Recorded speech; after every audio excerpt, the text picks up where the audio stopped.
Morty!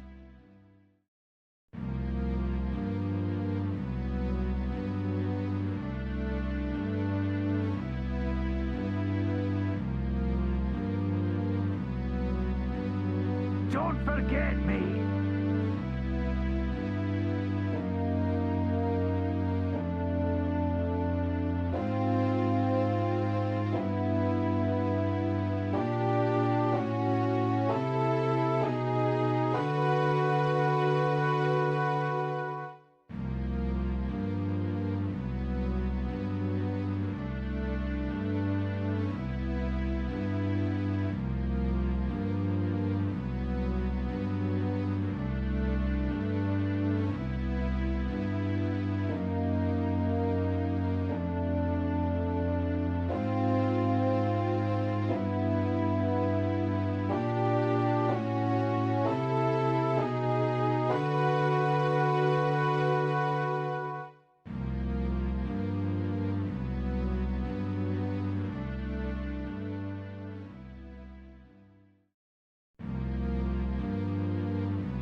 Hello there guys, how's it going? I hope you're all having a good day so far. Today, it is finally time, about 8 months after I initially announced it, to start The Legend of Zelda: Tears of the Kingdom.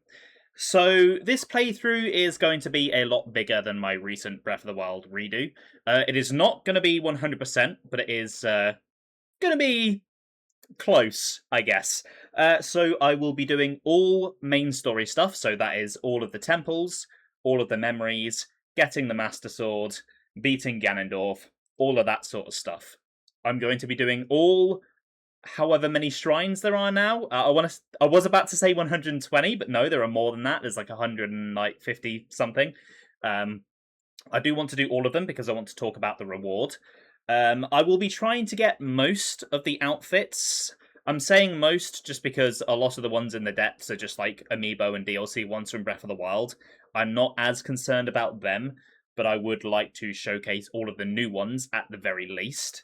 When it comes to side quests in this game are split into two categories. You have your regular side quests, which are more like the ones in Breath of the Wild, which are very basic and not really that interesting. I won't, not do them, but I'm not really going to go out of my way to do them. I'll just kind of pick them up as we go and do whatever I have time for if I need to kill time. But there are more fleshed out ones called side adventures that are a lot more involved and are actually quite enjoyable. I will be doing most of those. I say most because one of them is the compendium. I ain't going to be doing that. No way.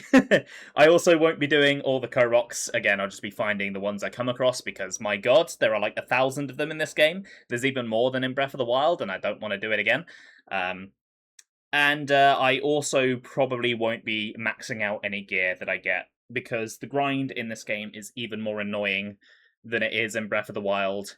And I kind of find that maxing out a bit of gear kind of makes the game a bit too easy. You take like no damage, and it does take some of the fun out of things. I'd rather go up to level 2 just to get the set bonuses and then leave it there, I think. Never completed the compendium in either game. Don't bother. Don't bother, it's a real hassle. It really is. Yeah, that is kind of the housekeeping out of the way. As I said yesterday, I will be taking a break during Tears of the Kingdom. I won't be doing 2 breaks like I have done with previous big games, like with the Xenoblade games. Mainly just because I couldn't find 2 spots to split things up.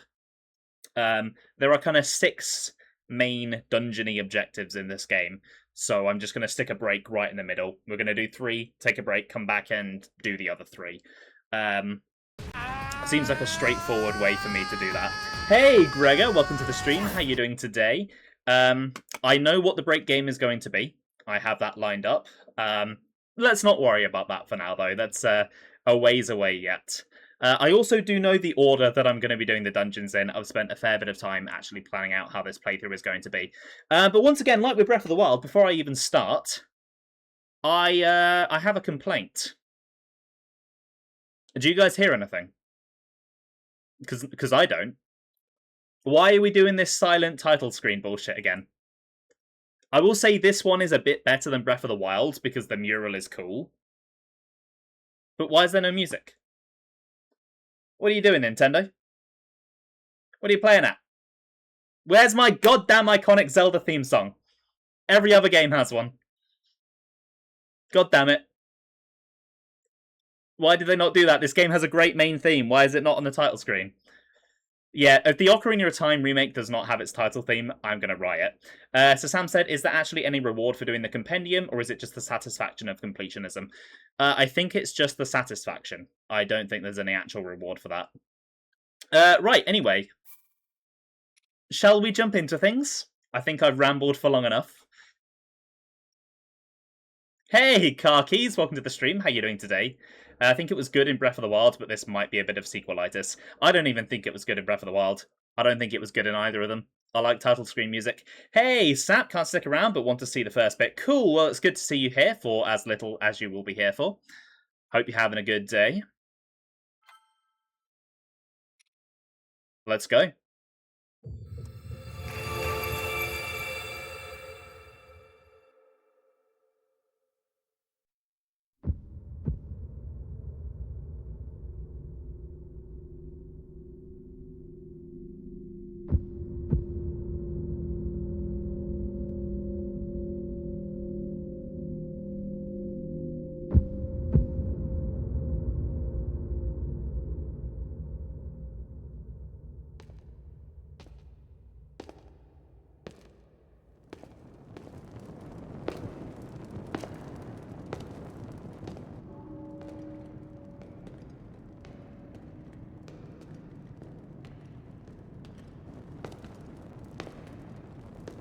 This strange gloom keeps getting thicker.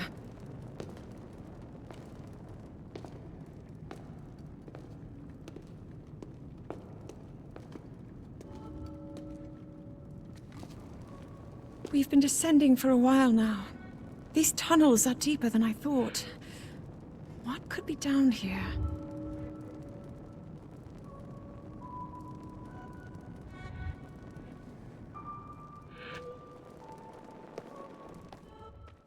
We're into the game. Squints to see the tiny title text. Yeah, I don't know why Nintendo keeps doing that recently. It seems to be a thing. But Link's state here is technically impossible to achieve in either game. He has max stamina and max hearts, which is pretty cool. He doesn't have a shield, though, which is a bit weird.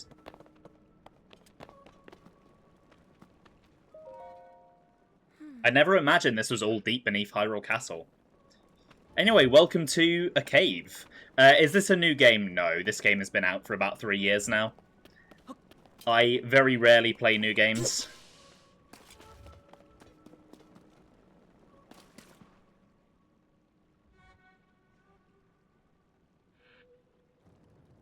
People have been falling ill after coming into contact with the gloom drifting through these caverns.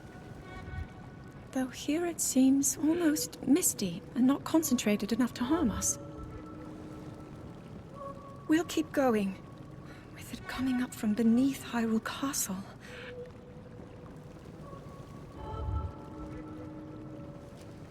We do not know what waits below, so we need to be ready for anything. But I know I'll be okay with you, Link. Let's go solve this mystery.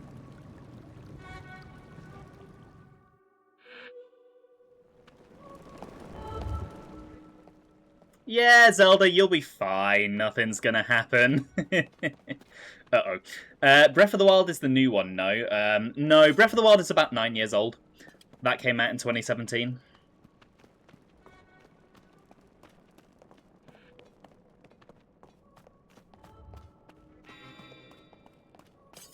Oh, the Master Sword's glowing.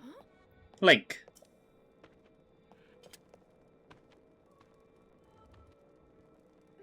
The Master Sword. It must be sensing something. I knew we had reason for concern. Ever since the end of the calamity, the castle has fallen into neglect. But I never could have imagined anything like these tunnels were hiding here. We must be careful as we move deeper. Yeah, I know, Breath of the Wild is 9 years old. I hate it too. Link, look here.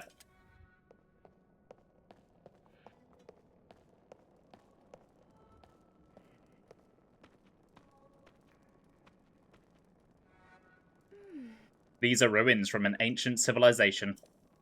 Wait, something is written here. Might these ruins be from the Zonai? So I do find it cool that they actually made the Zonai into a thing. They were one of the biggest mysteries coming out of Breath of the Wild, and we didn't know if they were there just to be mysterious or if they were actually important.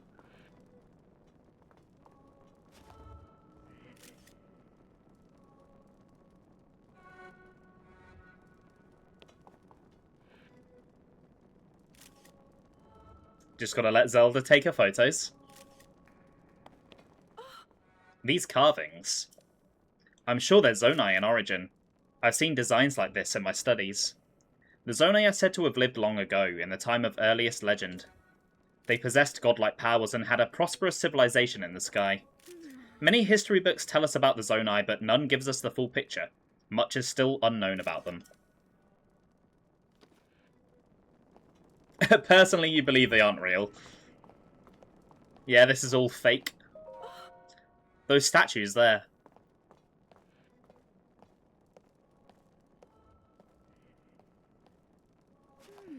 Is this what the Zonai looks like? They seem so different than us, and such large ears. How did the ruins from a civilization in the sky end up here beneath the castle? It looks like the path ahead goes even deeper. Let's continue, Link.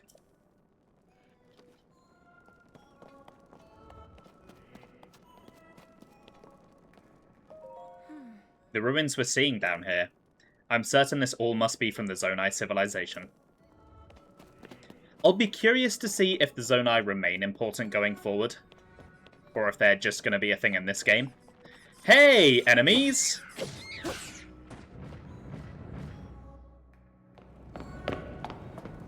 You're not hurt, are you, Link?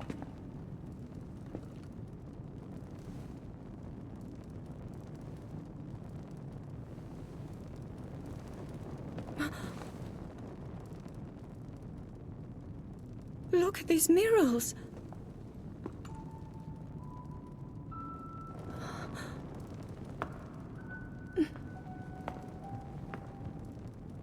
The written histories of the royal family include stories of a great war fought long ago. It was a conflict between allied tribes and someone only ever referred to as the Demon King. Is it possible? Do these murals depict the same legend?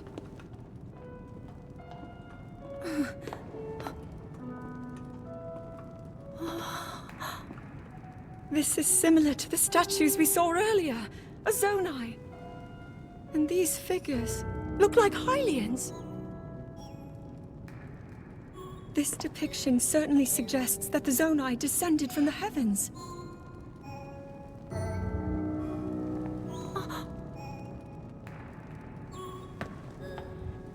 It is said that my ancestors, the first of Hyrule's royal family, were born from a union with gods who had descended from the heavens. These murals tell a similar story, and if they are accurate, then the gods mentioned were the Zonai. They must have forged a relationship with the Hylians of that time, working together to establish the Kingdom of Hyrule. This figure, he seems to be stealing something of incredible power from the young kingdom. This all aligns with what I've read during my studies. And then this, it shows the Demon King. And a fierce battle against him.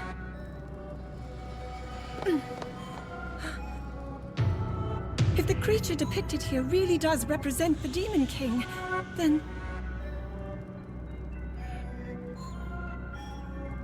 Oh. Incredible! This mural must be the Great War recorded in the royal histories. This is the imprisoning war, and the events that led up to it. Link! This is a huge discovery!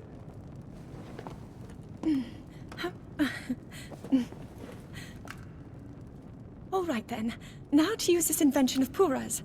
I'm glad I didn't leave it behind. It's so easy to record. You point it and click. Oh. Oh, it looks like the rest of the murals are obscured. Oh. Just what is this place? Maybe we'll find more answers farther ahead. Link, let's keep moving deeper.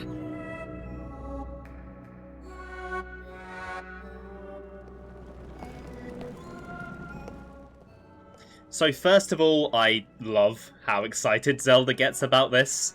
She is a proper nerd, and I love it. She is adorable.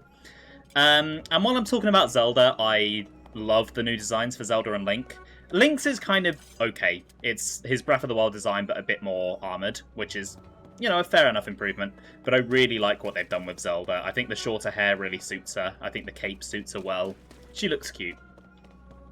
But the Imprisoning War, in particular, the fact that they've chosen to use that name irks me somewhat as a long-term fan of the series, because there was already an Imprisoning War. This is not the same conflict, and that sort of thing is something that I will get into much, much later in the series.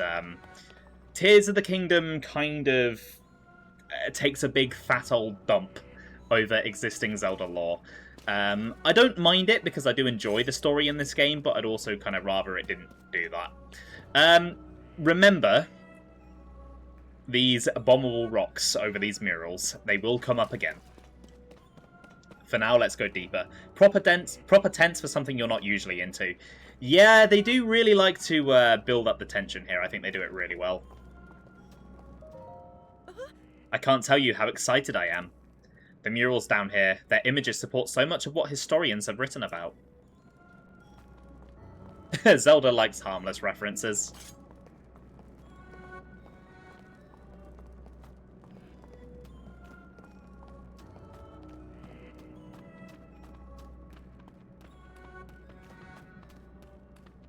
Well, it's definitely getting gloomier down here.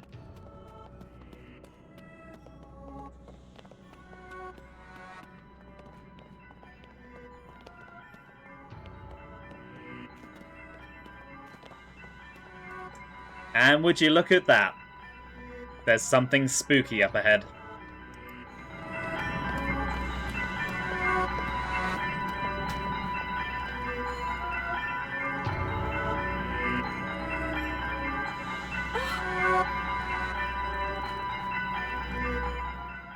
I thought we were going into a voice cutscene there. What is this place? Let's continue, Link, but we must be extremely careful. Okay.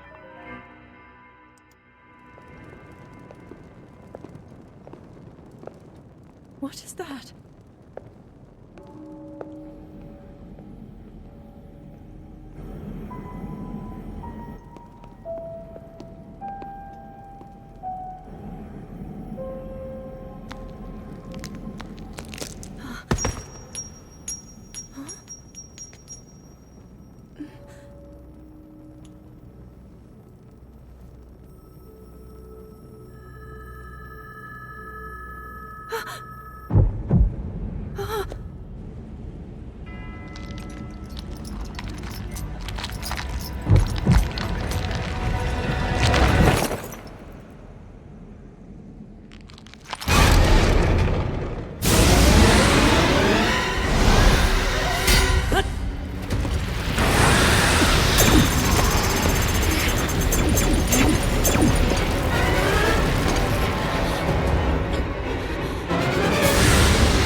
Was that the sword that seals the darkness? The blade that shatters so easily against my power cannot save you from me. Zelda. You who carries that fragile sword. A Link.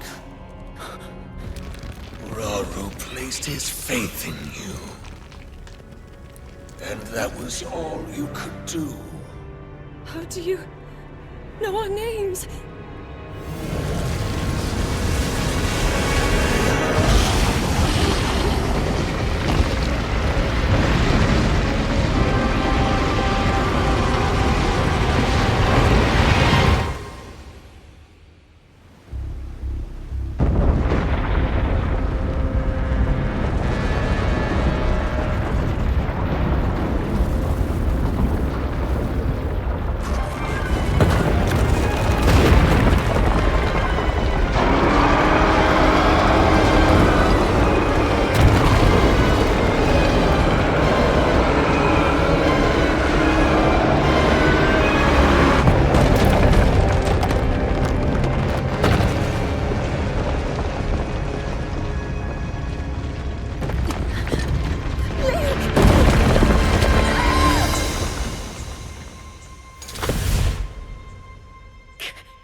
Link, finally you wake.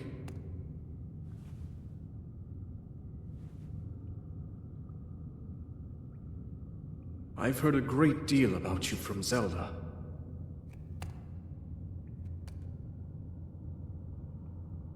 Your wounds were severe. I am relieved to see you escape death.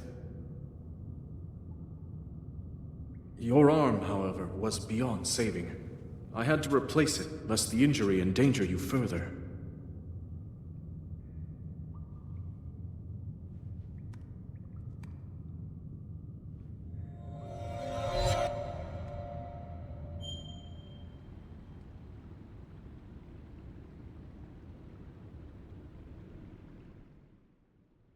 So I think that intro is pretty awesome. Now, don't get me wrong, I love the very minimalistic intro that Breath of the Wild had. I think it worked perfectly for that kind of game. However, Breath of the Wild was a new iteration of the series. You could start the game that way. You can't really start a direct sequel the same way. You've got to bridge the two a little bit and have a bit more story at the beginning. And I think this game does that really, really well. It builds the tension really well. It kind of sets the scene for the plot. And then I think Ganondorf's introduction is awesome. Ganondorf is just a great villain just across the entire series, and this iteration of him I do have some issues with, but his introduction is certainly not one of those issues. They just give him some presence right off the bat. He is really cool, and I love the dehydrated mummy design he has. It's really unique, and I just think it looks really cool. Reminds me a lot of the Redeads as well from other games in the series, which is obviously quite fitting from a lore standpoint. Right, let's catch up on chat. Have I ever thought of making in-depth YouTube videos discussing Zelda lore? I've thought about it, but it would take me a lot of time to get all of the footage in a clean state that I would need. And I think there are just a lot of existing channels that would do that better than me. There are no shortage of Zelda YouTubers on the internet. Is this my first time playing? No, I've played this game before. I've 100%ed this game before. This is the intro, yeah. He's no CDI, Ganon. Raru looking at the Master Sword all broken. Well, fuck. Yeah, he was kind of basing all of his hopes on that. And anyway, speaking of the Master Sword, it has seen better days.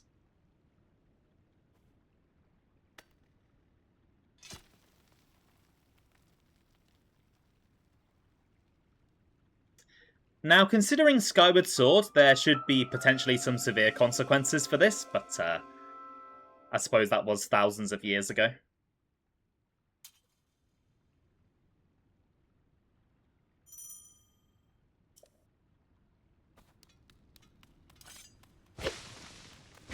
I do find it funny that you can still use it as a weapon, though.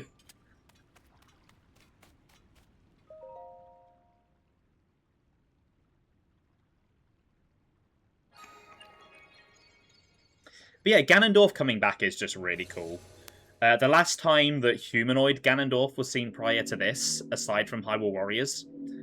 Oh.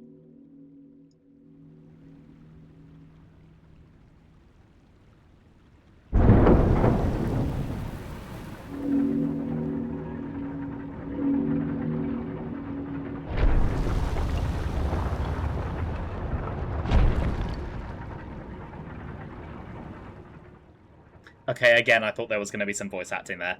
But the last time he was seen, aside from Hyrule Warriors, was The Legend of Zelda Twilight Princess, which was in 2006.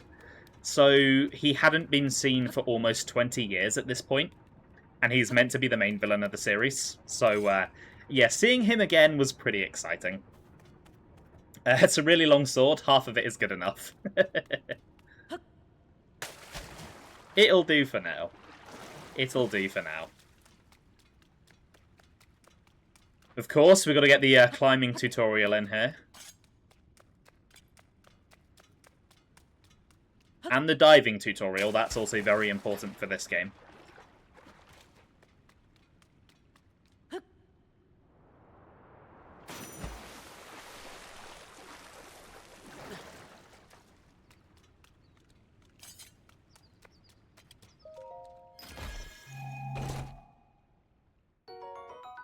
Right, I don't need a shirt, but I do have a skirt.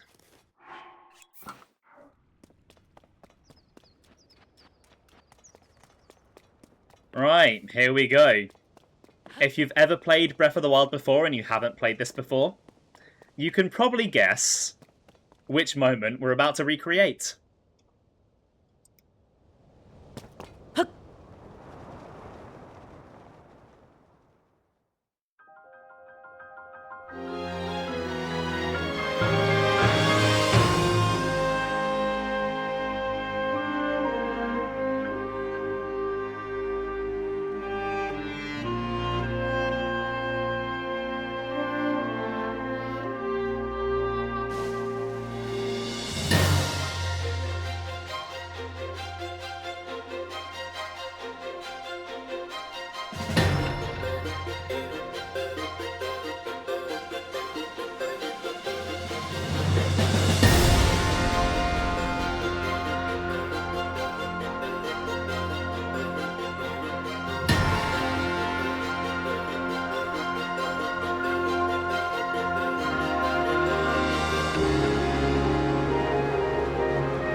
I do think Breath of the Wild's version of that is better, just because you can actually see more of the world.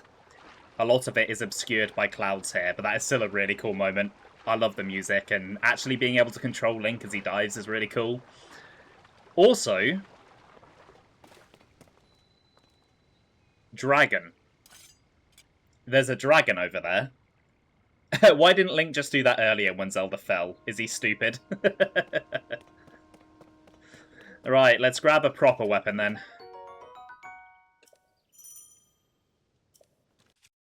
Because, yeah, this tree branch is more powerful than the Master Sword. As it should be. I love the colour palette for the Sky Islands. They are really pretty. And it makes them feel really unique from anything in Breath of the Wild.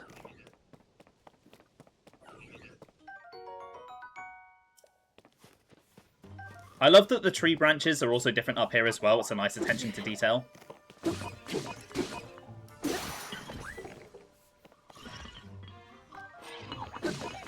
New enemies as well.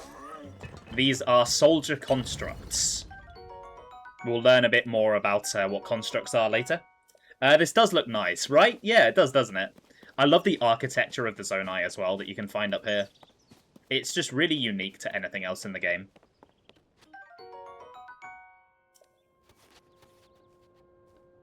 I do get why they obscure this whole area in clouds during the intro, but I do wish you could see more of the underlying scenery. This game is gorgeous when you're high up, but you don't really get to appreciate that right now.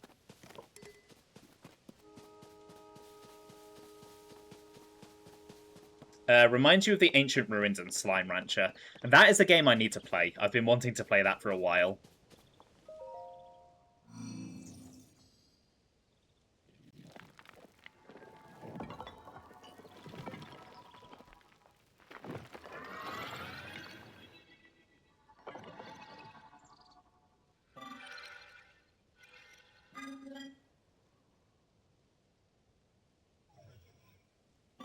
Link, I have waited for you.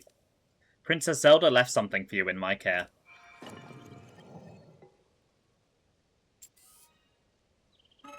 This is the Puripad.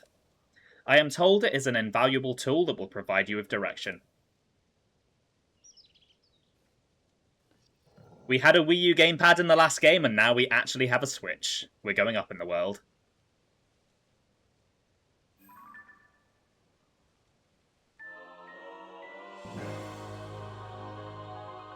That bezel does look really stylish, but I can see that really annoying me because it would obscure details on the screen.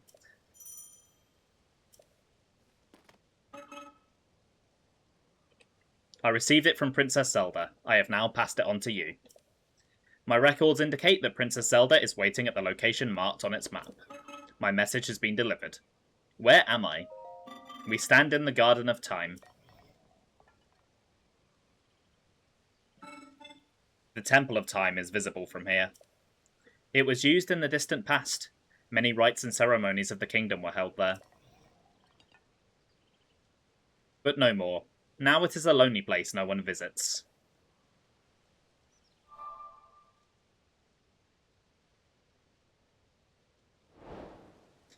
So, I love the design of the constructs. They just look really cool. I love the green.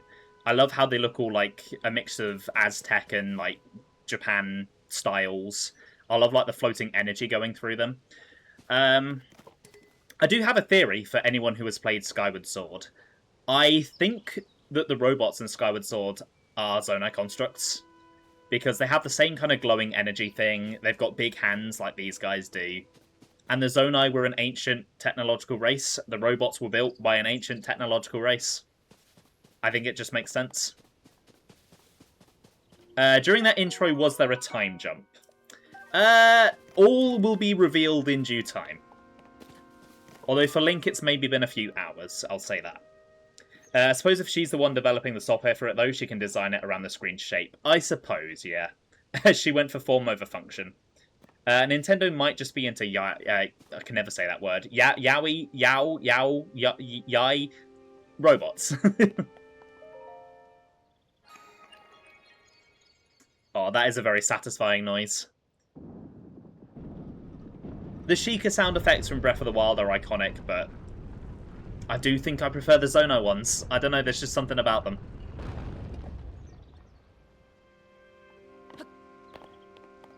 Yowie, right, okay. So the decay on the sword is because of what Ganondorf did to it in the intro. He basically completely shattered it. Hello, you seem to be new here. Do you intend to use that as a weapon against the soldier constructs? Soldier constructs? Soldier constructs are those of us given strict orders to protect this land. The Zonai who created us directed them to eliminate trespassers. They will consider you a trespasser. You must treat them as a serious threat. Allow me to offer unsolicited advice. It is crucial to maintain a proper distance and target your opponents. Swinging haphazardly will not yield results. You may practice targeting on me if you want. Oh, but please do not actually attack. Alright, I won't. I was going to, but I won't now. Would have been cool to see a Skyward Sword bot in this style, even a broken one just as an Easter egg. Yeah, that would have been really cool. Unfortunately, the Wilds era don't reference the other games in substantial enough ways for me. There are plenty of references, but they're all very, they all feel like references as opposed to just being like an old part of the world, if that makes sense. Allow me to offer unsolicited advice. Every companion character in a AAA game.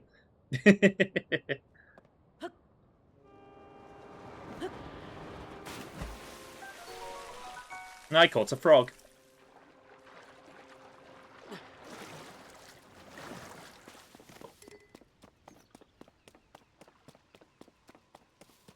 Alright, I'm not going to spend too much time dicking around. There is quite a lot to get done here.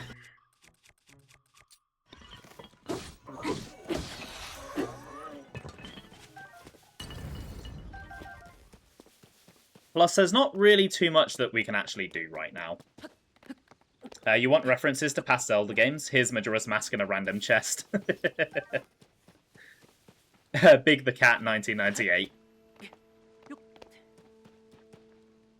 One day I will maybe play Sonic Adventure.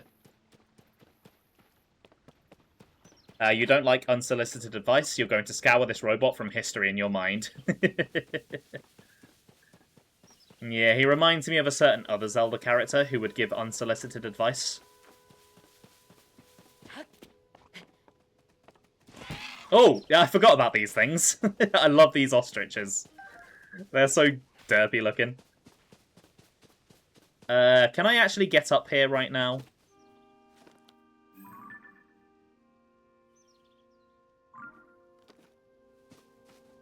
I'm not sure I can.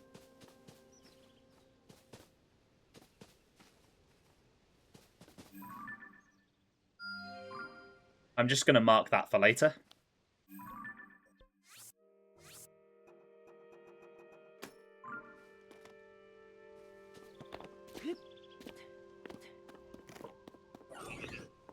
Hey, buddy. Why are you going up there? I'm coming down here to kill you.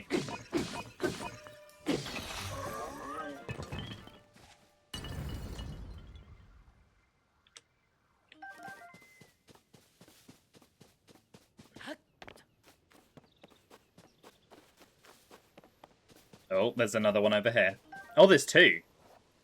You know what? Maybe I'll leave them alone.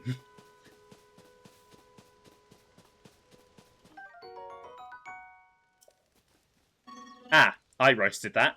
But it is yours if you want. You roast them. Oh, I had not noticed before that you were unfamiliar to me. My apologies. Among my tasks is to explain anything that visitors might require knowledge of. You may have questions about this place. Please rest assured that a construct can answer them. I recall that your question was about roasting food. I roast ingredients by placing them beside the fire. I do not eat, but I am given to understand that it improves the taste. Our creators roasted ingredients in order to enhance their nutritional value. Do you have ingredients? I invite you to use this fire to roast them. I think I'm going to go ahead and not do that right now. I don't think I really have a reason to. Oh, I love that there's, like, plants and stuff floating in the water now. I don't think Breath of the Wild really did that much. It makes it look nice and pretty.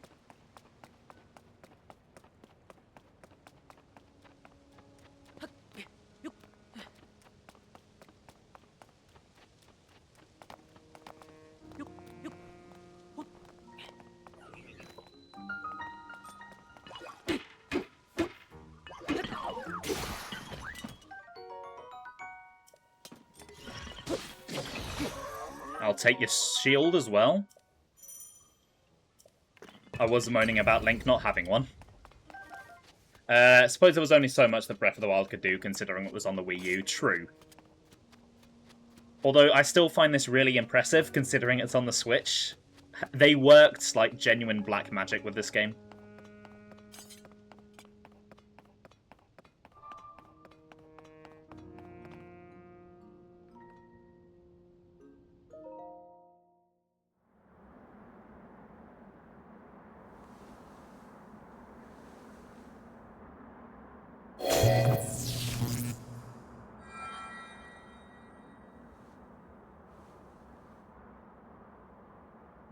That door will open only to those with sufficient power. I'm sorry. I did not intend to startle you. It was I that spoke to you earlier. That arm originally belonged to me. I am Raru.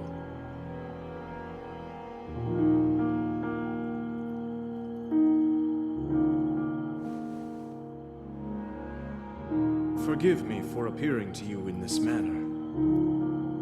Unfortunately, I no longer have a physical form. In any case, that arm should allow you to open this door. It seems to have lost the power to do so. You might be able to restore it, but you would need to enter a place filled with sacred light. Of course. Why not visit the shrines on this island?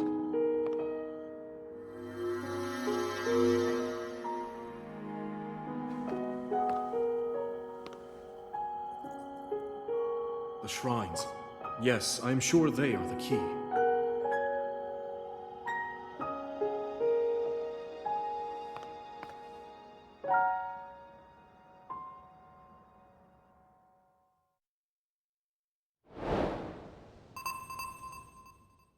So once again, we are in an isolated high-up place, and we have to go round and complete shrines.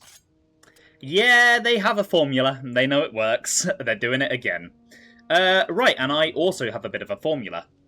As with Breath of the Wild, I am playing on the Switch too, which means I have access to the Nintendo Switch Zelda Notes app. And like with Breath of the Wild, there are a bunch of voice memos that have various characters from the game talking about lore and stuff.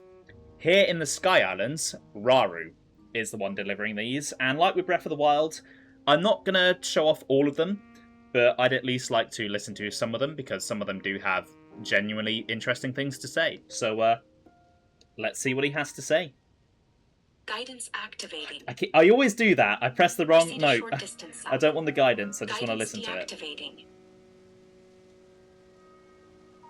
The Temple of Time is a bell tower and faithful timekeeper, as well as a spiritual center of this land. It was constructed in a traditional Zonai architectural style that extends both up into the sky and down into the ground. It was believed in ancient times that such a design could pierce through evil. Interesting. There's nothing like groundbreaking in these voice notes, but they're fun. They're fun little details. I like world building. I like lore. So the Great Sky Island here is a bit different than the Great Plateau. In the Great Plateau, once you activated the tower, you could kind of just go and do the shrines in whatever order you liked. It was like a mini version of Breath of the Wild, basically. That is not the case here. The Sky Island is much more linear, but it kind of needs to be, because the abilities and mechanics in Tears of the Kingdom are a lot more complicated, and you need a bit more of a structured tutorial in order to learn how to use them properly.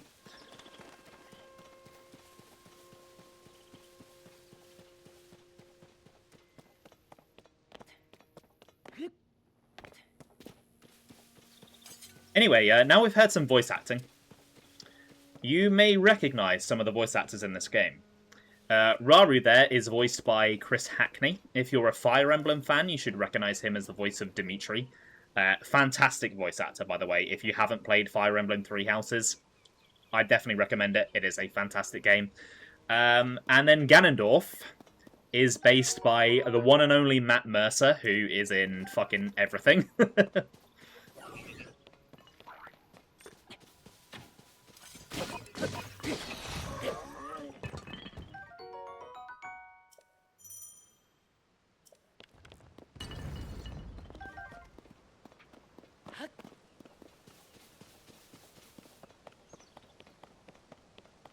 Right, what do we have up here? Nothing that I can do anything with yet. I don't mind him as Ganondorf.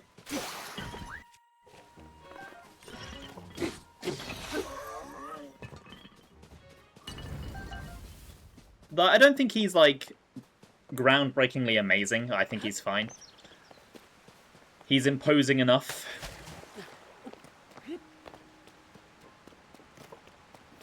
Oh, is it just the fact that it's him?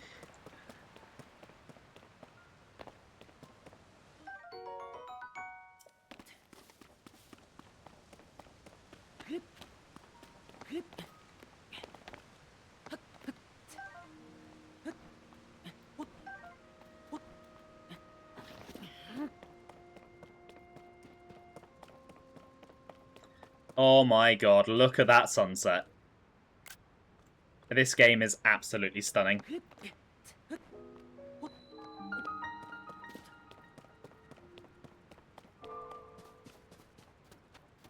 Hey, dragon. Right. It's time for the first shrine, and I love the look of the shrines in this game. They're a lot more mystical than the ones in Breath of the Wild. And, as you're about to see, there is a really cool effect when you enter them.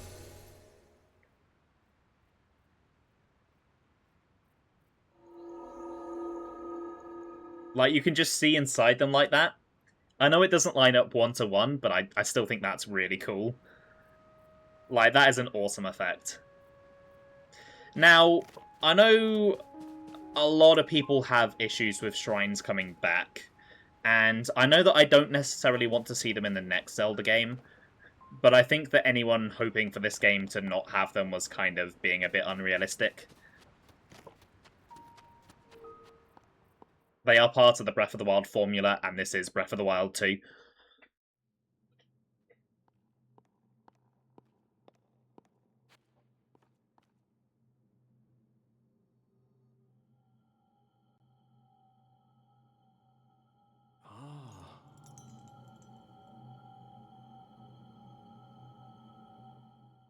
I thought that was going to be voiced. So you've made it here. This is a Shrine of Light. Long ago, I filled these places with light that purges evil. I believe this light will restore an ability your right arm has lost. Now then, extend your hand.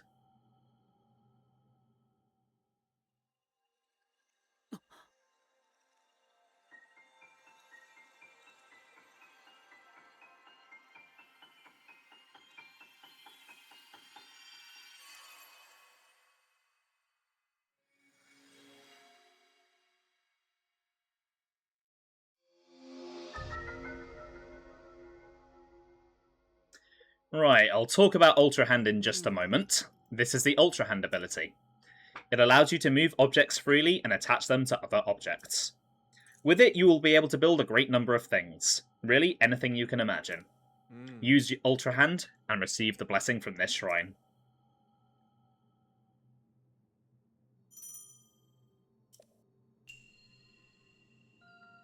Right, we're going to listen to some music first, though.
I already really liked the vibe of the shrines in Breath of the Wild, but I think these ones just eclipse them for me.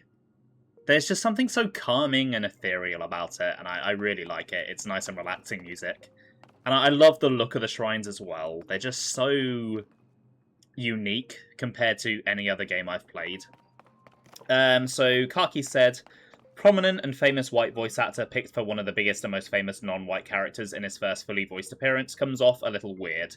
I had a feeling it would be something like that, and I do get where you're coming from. Yeah, it is a little bit of an odd choice. We do have the movie coming up, though, so hopefully they don't do anything weird with the casting there. Hopefully they don't do anything stupid and try to, like, CGI Ganondorf or something. Right, so Ultra Hand is kind of the main deal with Tears of the Kingdom. It's the main thing that sets it apart from Breath of the Wild. And the simplest and easiest way to explain it is to ask a simple question. Have you ever played this little game called Banjo-Kazooie Nuts and Bolts? Basically, you glue stuff together, you make things. The controls for this are also massively improved from Magnesis in Breath of the Wild.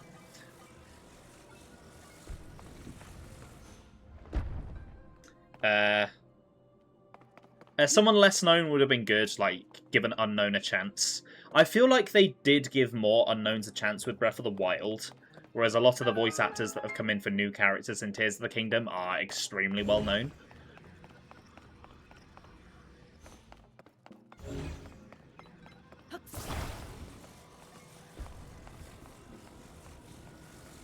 So yeah, the possibilities with Ultra Hand truly are endless. I have seen some absolutely crazy things made by people on the internet. I am unfortunately not that good with it, so don't expect me to come up with some crazy things. But, thanks to the power of the Switch 2, the ability to share Ultra Hand creations is now in the game, so if you've got any cool QR codes for creations, please send them my way. Stick them in the Discord if you haven't already joined. I would... There we go. That link was taking a while to come through. I would love to try out some new builds and stuff throughout the series. Because I was a little bit guilty of falling into, like, very simple habits and stuff, and just making the same thing over and over.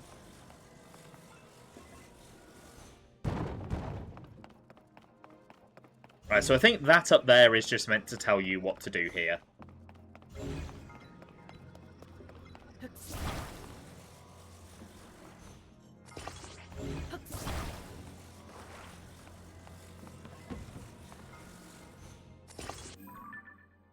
Okay, so there was only the one chest. Nice. Right, let's pop this on the rail. And let's get riding.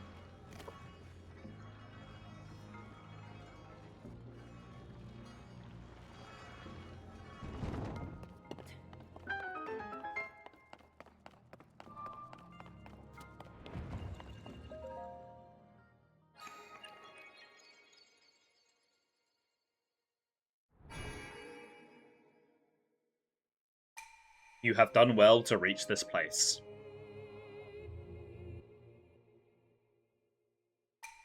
We offer this light that will cleanse you of evil.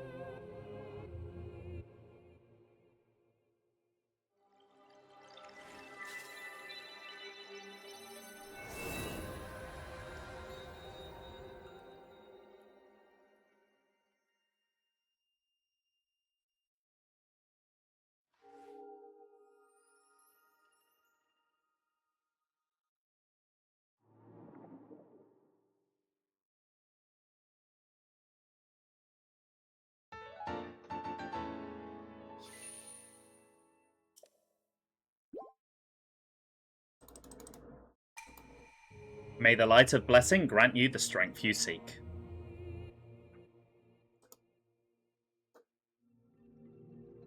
Enjoy your lurk, Gregor. How about that one that got shared around the internet when the game first came out, where it's the guy with the flamethrower dick? Please, yes! I love that thing. You like to believe Link canonically made that, me too. You did very well getting through that shrine, and you've restored an ability. This is wonderful. If you visit and complete 2 more shrines, you should be able to open the door to the Temple of Time. You may want to mark the shrines in the distance with pins, then you'll never lose track of where they are. The Pura Pad offers you a very useful scope. It's quite handy. Okay, we really are just following the formula from Breath of the Wild. Let's do that then. So, there's a shrine there, and then I also happen to know that there's a shrine up there. So the shrines don't quite fit into the world building as well as they did in Breath of the Wild. In Breath of the Wild, they were like ancient ruins with puzzles in them, designed for the hero specifically by the Sheikah because they could see the future. Whereas in Tears of the Kingdom, they are like special rocks put down to drain evil from locations, which is a pretty cool bit of lore itself, but it doesn't really make sense why you can go into them and do puzzles.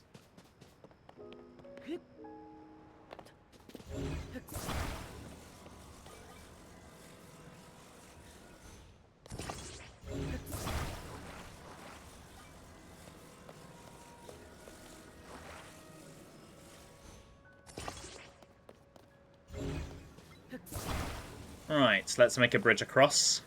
But there is a lot of stuff like that in Tears of the Kingdom where they're clearly trying to fit new stuff into established lore from Breath of the Wild and just established locations from Breath of the Wild, and it doesn't quite work as well. I do find that, like with the shrine locations in particular, Breath of the Wild's world was designed alongside where the shrines are, and sometimes their placement in Tears of the Kingdom just kind of feels like they're putting them somewhere because they had to go somewhere and they had to be somewhere different. Is there something for me over there?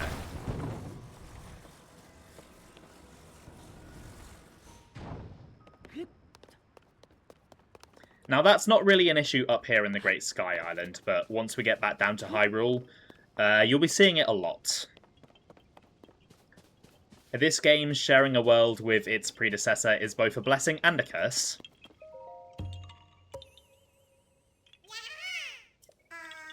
Huh? You're not Hesty. But you see me? I didn't know someone like you could see Children of the Forest. Well, if you see Hesty, please return this to him. Oh, it begins again. Oh, and my friends are hiding in lots of different places too, so you should keep an eye out while you wander. Okay, I don't think there's too much else up here. I don't think I even needed to make that bridge.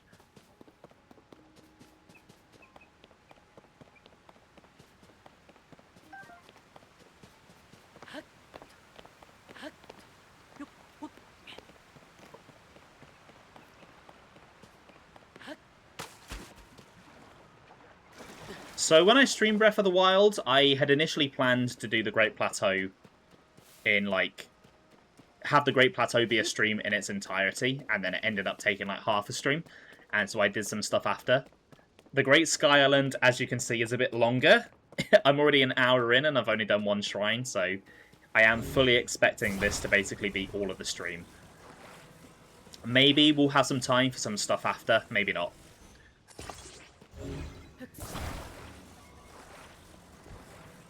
Right, while I'm up here, actually, before I go down, there is another voice memory. These rails are intended to transport materials, but they also supply energy through pipes. The Goron people make extensive use of this kind of mechanism, and I believe it is possible they modeled their designs on our own technology. Okay, that's some interesting lore. That the Zonai inspired the Gorons, I like that.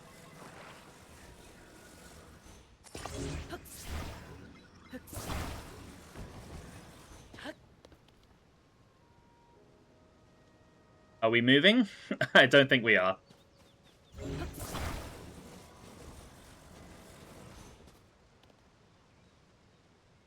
No, we still aren't. Okay.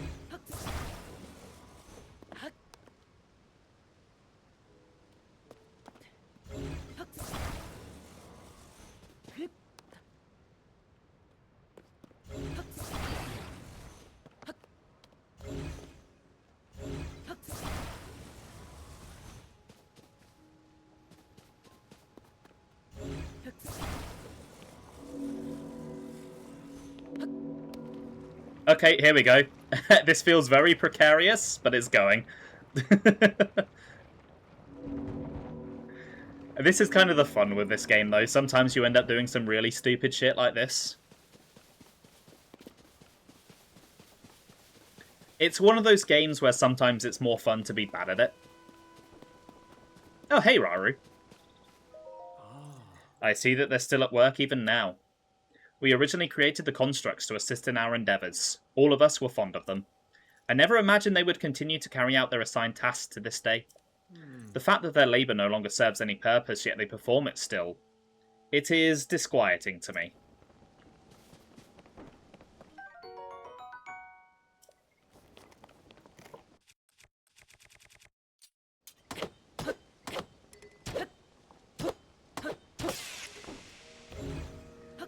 I really wanted to break this box open.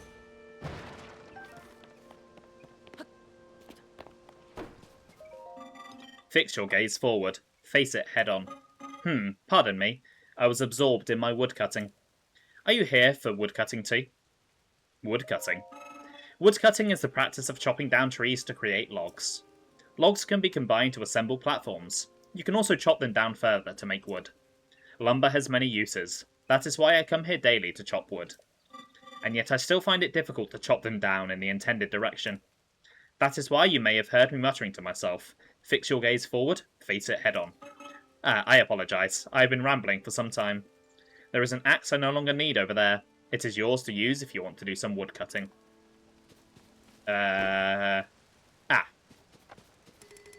Wood cutting is the practice of cutting wood. Yes, the floor here is made of floor. I don't really have too much use for wood. And there are already plenty of logs that have been cut down. So I do think the Great Sky Island has a bit of a... exposes a similar issue with this game that the Great Plateau did for the for Breath of the Wild. In that the tutorial makes you really engage with all of these mechanics, like using the environment to your advantage and stuff like that. But then by the time you get to the game itself, you're already a little too powerful and you don't really need to engage with that stuff as much anymore. Which I think is a real shame with both of these games. But again, that's something to get more into as we get further into the game. Because, like, once you get, like, the true potential of Ultra Hand down, it's very easy to just discover a really quick and easy and very powerful to make build that just kind of overcomes everything. I don't think the game does quite enough to encourage you to engage with all of its mechanics, which is why I'm asking for these QR codes and kind of asking you guys to help me engage a little bit more with it.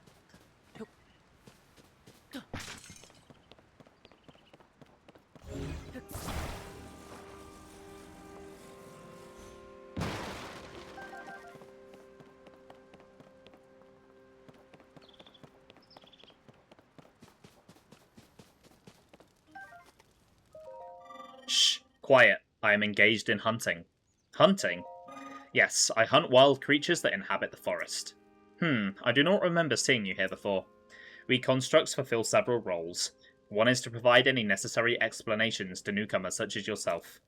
Other constructs you meet will be able to answer questions you may have about other subjects. My specialty is hunting. To hunt is to dispatch wild creatures. Many of them dwell within this forest. They are highly nutritious to organic life. They are also extremely wary. A hunter must not make noise. Crouching is essential for silence. A bow can be used to strike from afar. Aiming for weak spots is best. I will give you the bow placed over there. Use it as you please. Thank you. You'll have to re-download it to make weird stuff. Nice, thank you. I'm looking forward to seeing what you make.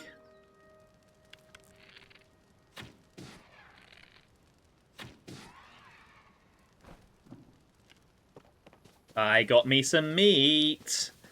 I also see a Raru.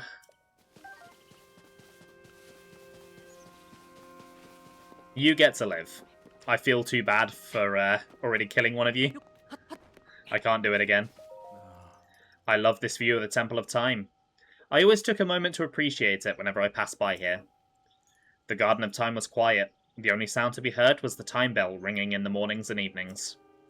It was as if the whole place changed in its chime, especially at night when the sound signalled the emergence of fireflies. Those were glorious times.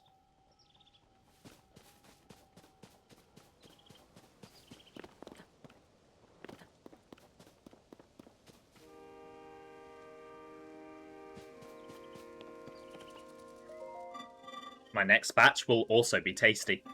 Pardon me for not noticing you. I was absorbed in preparing my next meal. I do not recall having seen you before today. I must doubly apologise for my inattentiveness. It is the duty of a construct to field any questions that those such as yourself may have. You may pose these questions to any construct. We will answer them as best we can. Are you interested in my cooking? Cooking? Ah, you seem to be uneducated when it comes to cooking. Very well. You will learn how to create a meal on your own. Educate me. Cooking step 1. Hold the ingredients in your arms. Step 2. Throw them into a pot over a lit fire. Cooking complete. That is the simple version. The world of cooking can be as complex as you want. There are many possible dishes. What you make and what effect you gain depends on the ingredients used. Some meals are warming, others may replenish stamina. Tiny organisms known as critters and monster parts are not food. Save them as the base for elixirs. This information was provided by our creators, but I cannot eat, so take it with a grain of salt. Food joke. I will remain stationed here. Ask me anytime you have further questions about cooking. I love the food joke. Can I actually cook at this pot, or is he in the way? I can, nice.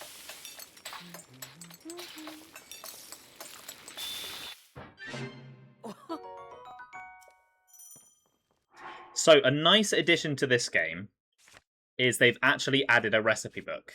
So if you make something good, you can check out how to make it again.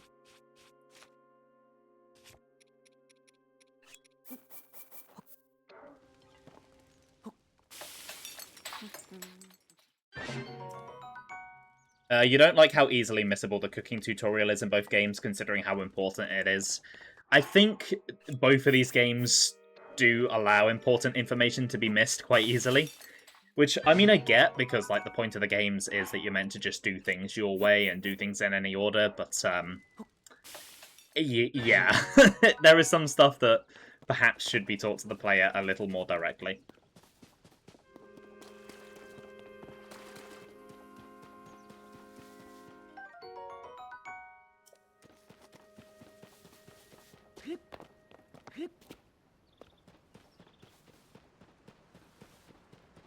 Right, it's combat time then.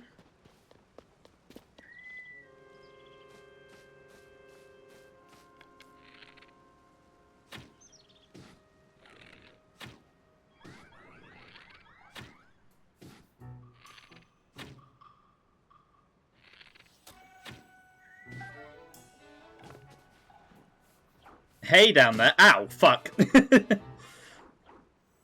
Oh my god, they've got really good aim.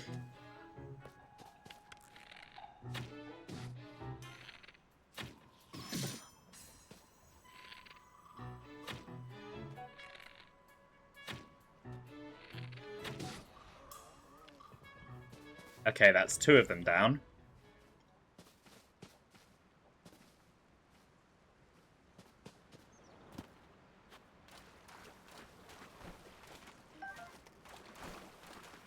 I think the guys throwing rocks were more accurate than the actual archers.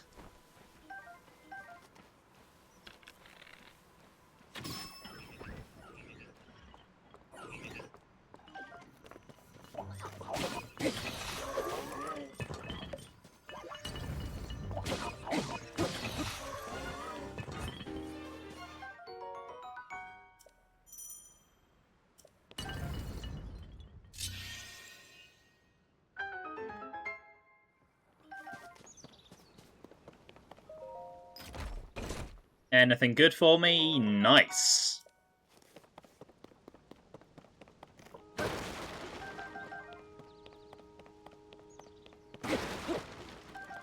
Lots and lots of arrows. Lovely.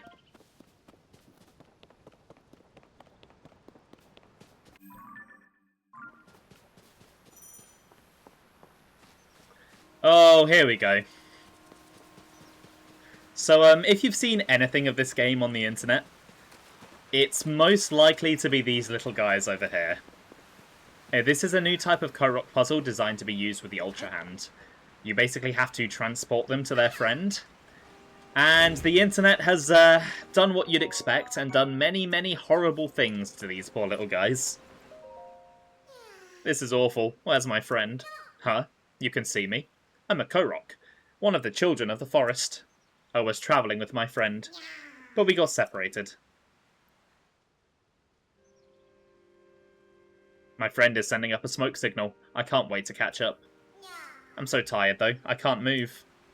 Why would the internet do that? I know, right? What a terrible place the internet is, truly.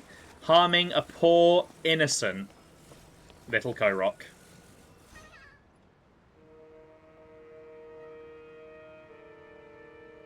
Sorry, I played Mario 64 when I was younger. I had to do it.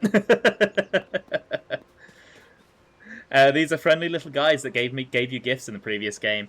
Hey, Scarlet Flame, welcome to the stream. How you doing today?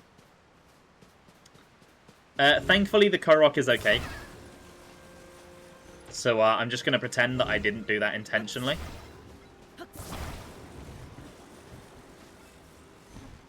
I'm glad you're doing well.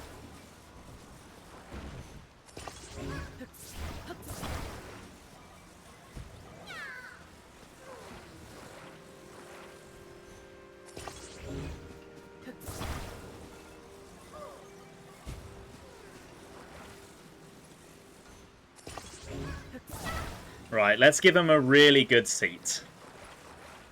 Hanging off the back.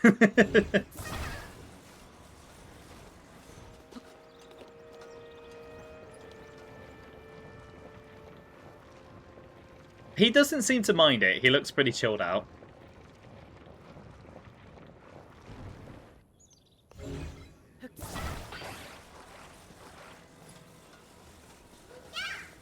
Right, there we go. Reunited at last. Thanks. I'd like to give you something, but here's all I have. Bye. Here. Take my shit for helping my friend.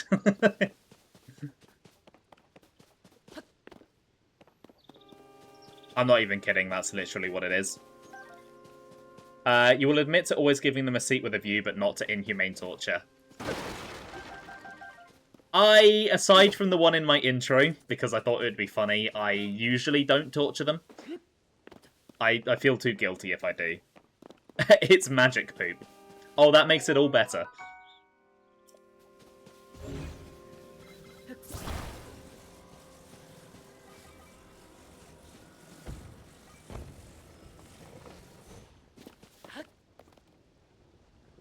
Okay, we're very slowly sliding. Got to be very careful with this axe, because something disastrous could happen.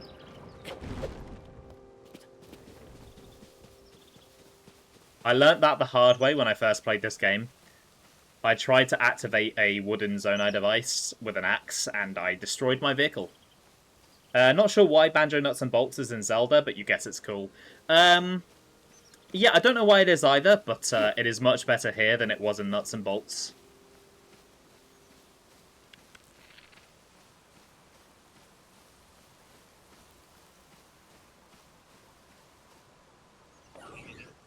So much for stealth.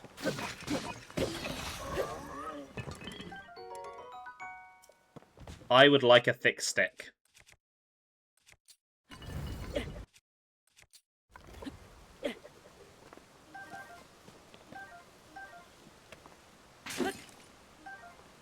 Stealth's overrated.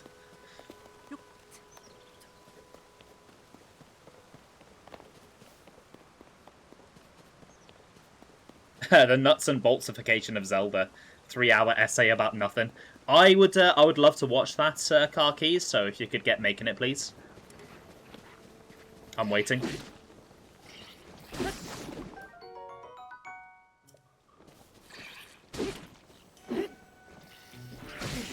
Ow.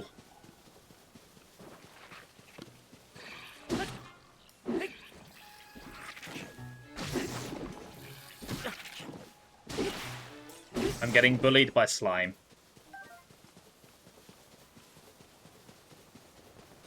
Right, so I need to get across the water. So I need to make a boat.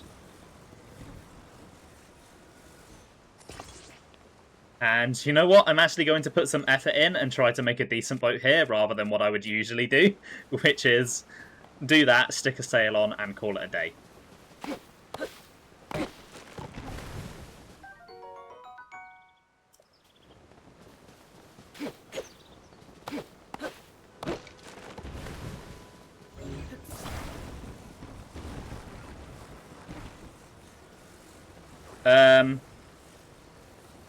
What the fuck? What happened there? For how hated Nuts and Bolts was, the game was so influential. Here, there are like 100+ indie games on Steam seemingly based off it or inheriting its DNA. Yeah, there are loads of games with this kind of like make your own thing style of puzzle. I think the main issues with Nuts and Bolts aren't necessarily the game itself and what it was about.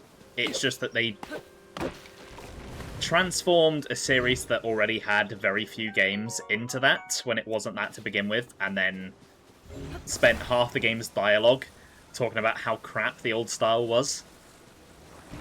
That's not the way to get fans invested in your new vision for a series.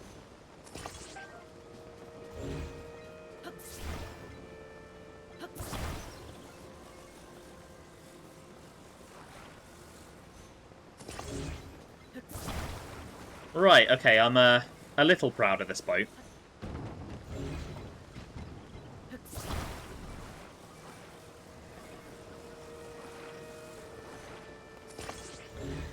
Let's get her out onto the water then.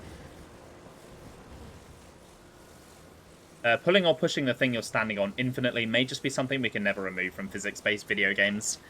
Yeah, it is an issue that seems to come up a lot. The intro specifically feels like it veers too much into being mean-spirited. Yeah.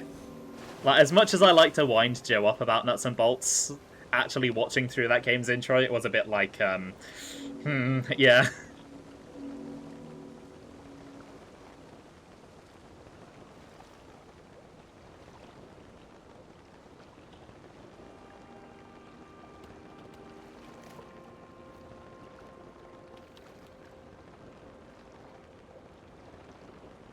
Oh, look at these herons perching on these posts.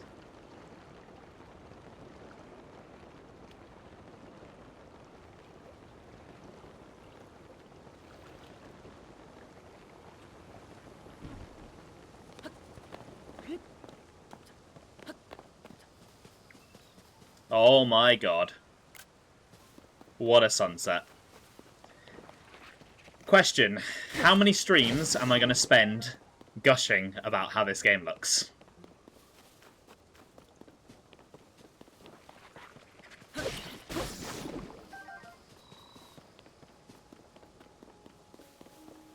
"26 streams.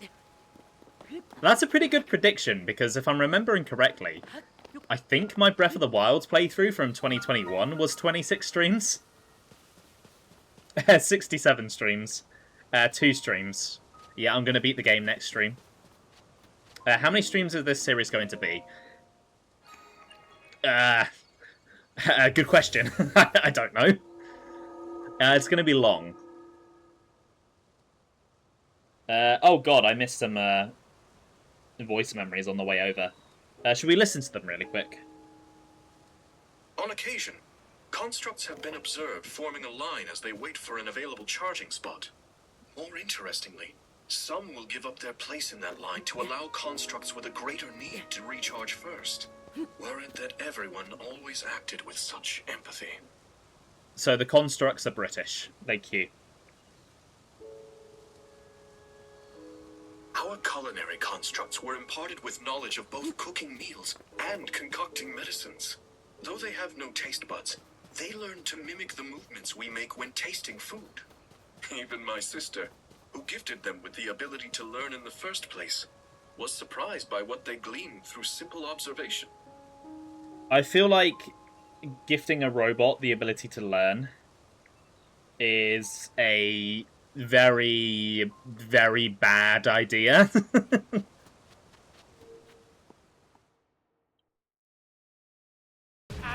I've seen many films about that particular topic. Hey, Blunter, welcome to the stream. How you doing today? Hope you're having a good day.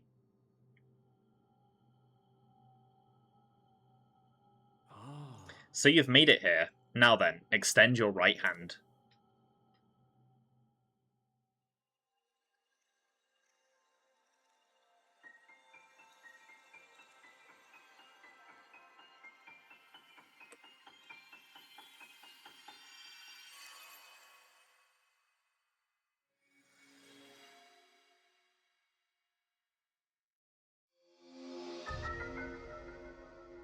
Right, so Fuse isn't quite as game-defining as Ultra Hand, but it is still a very powerful and very useful ability.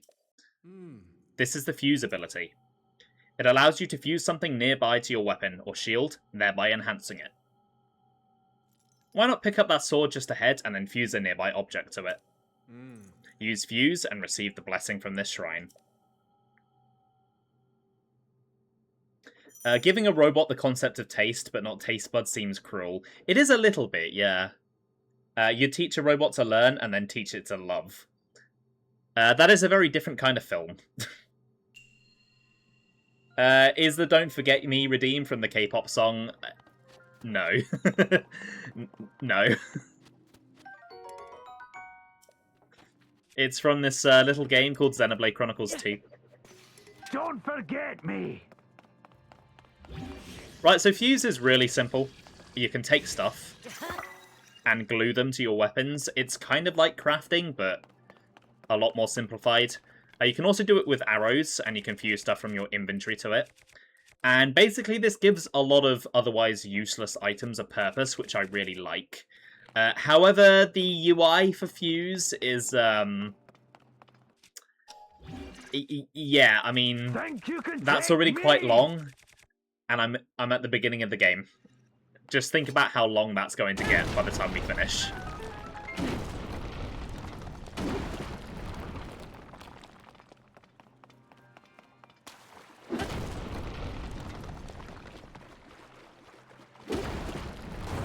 Oh, hello. You want to see a K-pop song sung by the Ardanian soldier? If I had the skills, I would make that for you. Unfortunately, I don't.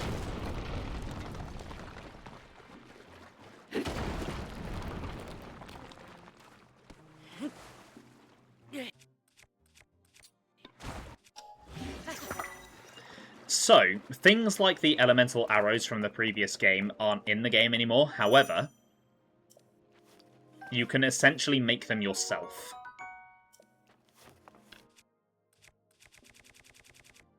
By sticking a fire fruit to your arrow.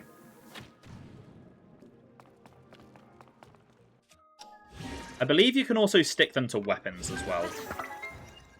Yeah, and it turns them into like a fiery weapon.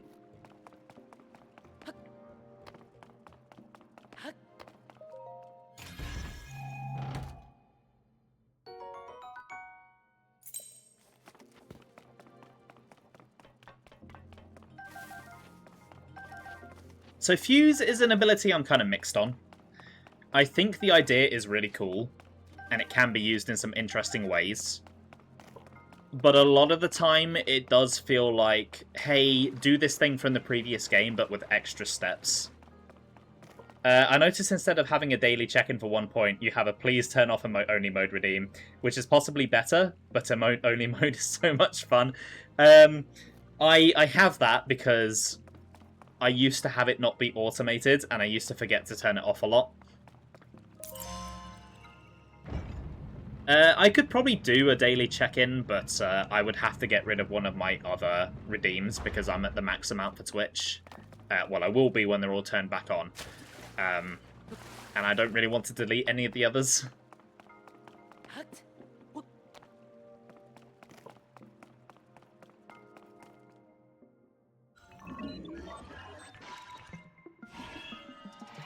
Right, yeah, so Zonai enemies can also use Fuse. And we've got a new battle theme to listen to.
This theme is such a bop.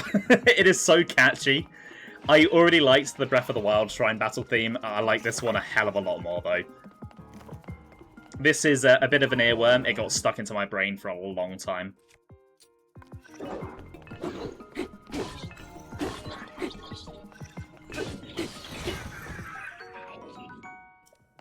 You were locked behind emotes sometimes. Yeah, that did happen a few times.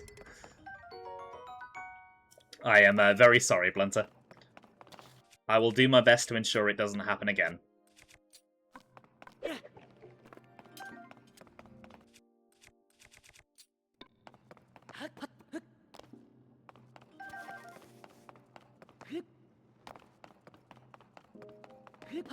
So one other thing you can do, which isn't related to fusing, but does use the same items, is that you can just throw stuff rather than attaching them to arrows.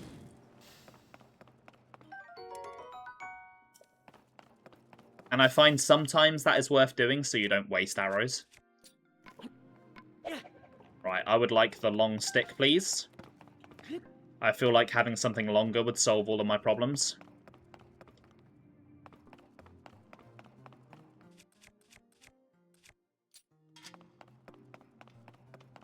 Yeah, especially if you have like a big chat, it can be quite spammy.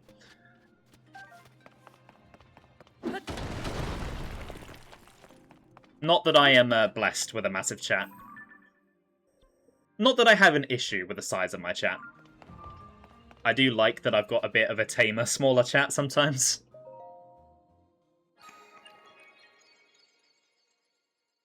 It does make it a lot easier to keep up with everything that's going on.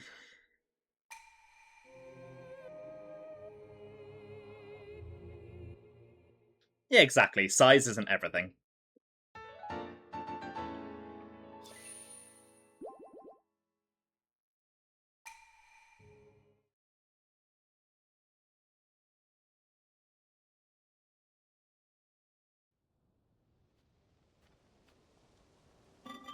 Link.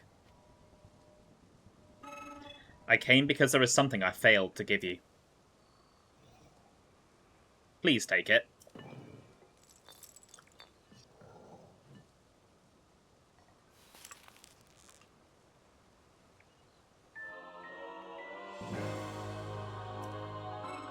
What I have just given you is an energy cell. It is required to make use of the tools known as Zonai devices. I cannot demonstrate its utility because there are no Zonai devices right here. I do have associates on the other side of that cave system. They can teach you how to use this. I hope that the energy cell I provided is useful to you. Yeah, so caves, I forgot to mention these when I was kind of listing off the things I was going to be doing on this playthrough. But I think they're getting stuck in the I will do most of them category. I do enjoy finding them and exploring them, but also some of them are really deviously hidden, so I don't know yet that I want to commit to doing all of them. Although you do get a thing for doing all of them, so maybe I want to show that off. I haven't quite decided yet. Size isn't everything, you can barely handle 5. Y'all are wild. Welcome back, Gregor. How was your lurk?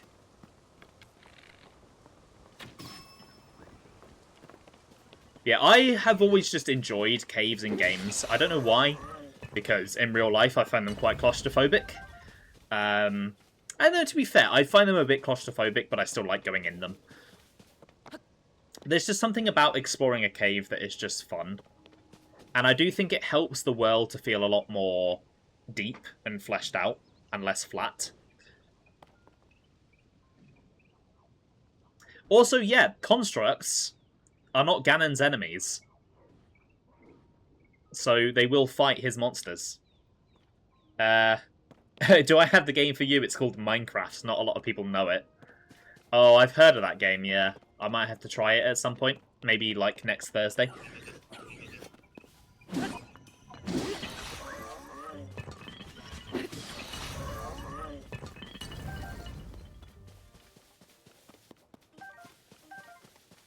Prefer smaller chats, but it's just a shame that it's so much worse on the money side. Yeah. Yeah, because I basically get, like, no money from this. I think I get, like, £30 every couple of years. Actually, I'm pretty sure the last time I got paid was when this game came out, and I think I bought this game with it. Well, half of this game, anyway. You need to call back onto Mermy's server, but she won't stream it. It has been a little while, yeah.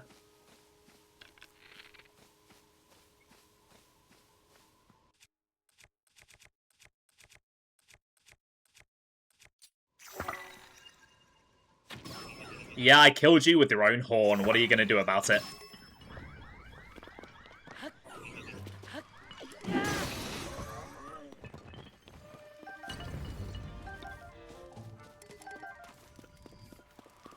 Oh my god.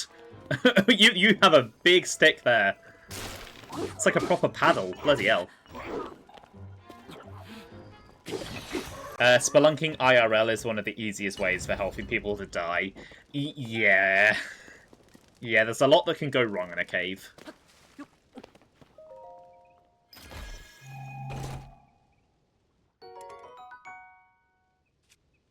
Okay, a change that I really like from Breath of the Wild. This menu exists. You can just swap weapons from chests out. You don't have to manually do it yourself anymore. The amount of headaches that saves me.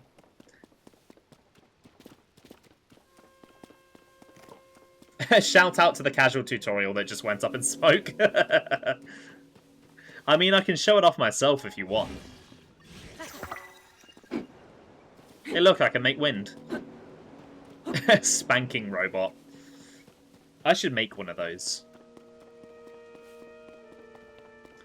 Right, anyway, welcome to the first cave. And I've got to say they've nailed the look of the caves. They look so, like, damp and interesting.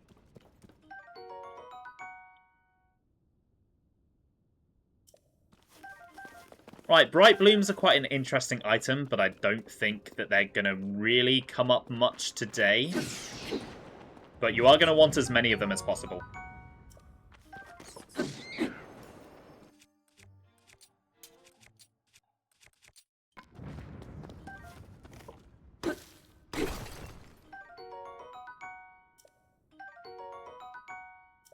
You read about the Putty Putty Cave incident and decided you're never going cave exploring IRL. I'm not sure if I'm familiar with that particular incident, but yeah, I know what happens to people in caves. Right, so this is a... I'm not entirely sure how it's pronounced. It's either a bubble frog or a booble frog. Every single cave has one.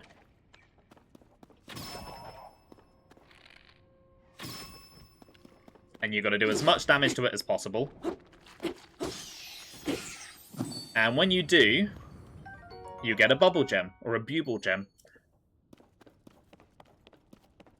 I think bubble makes the most sense to me, but bubbles are also things that already exist in Zelda.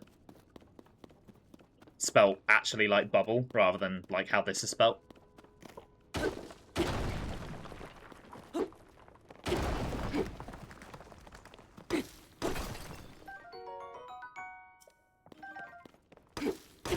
Bubble is easier for me to say anyway than buble.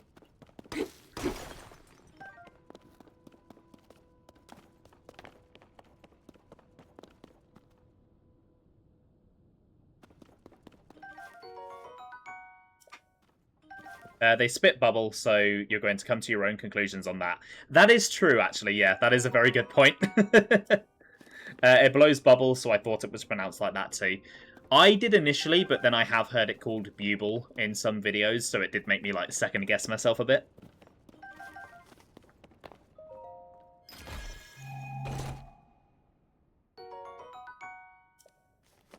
Right, I forgot the tunic was in here. There is more to this cave, but I have not found it yet.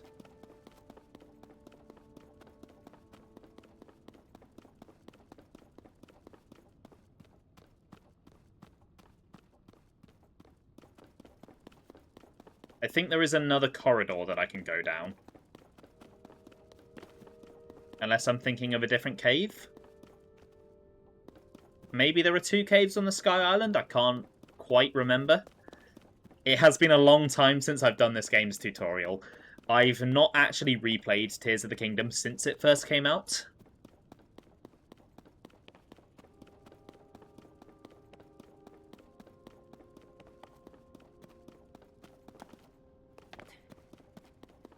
You never said what your own conclusions were, and they will remain known to you forever.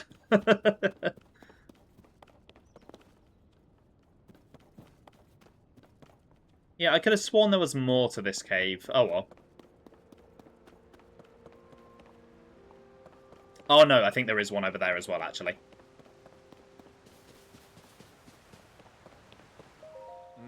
The steward constructs were the first to be built. After that, we crafted others suited to different roles. Culinary constructs, maker constructs, you'll find all sorts of them still active in this place. Some become so skilled within their specialties that they surpassed us. We began to learn from them instead. You should take some time out to talk to them.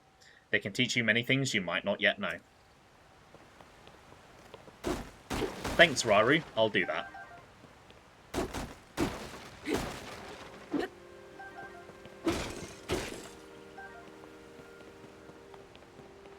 Right, what do these two three fellows have to say?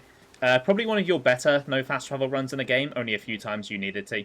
I imagine that most of the times you needed to involved a certain underground area.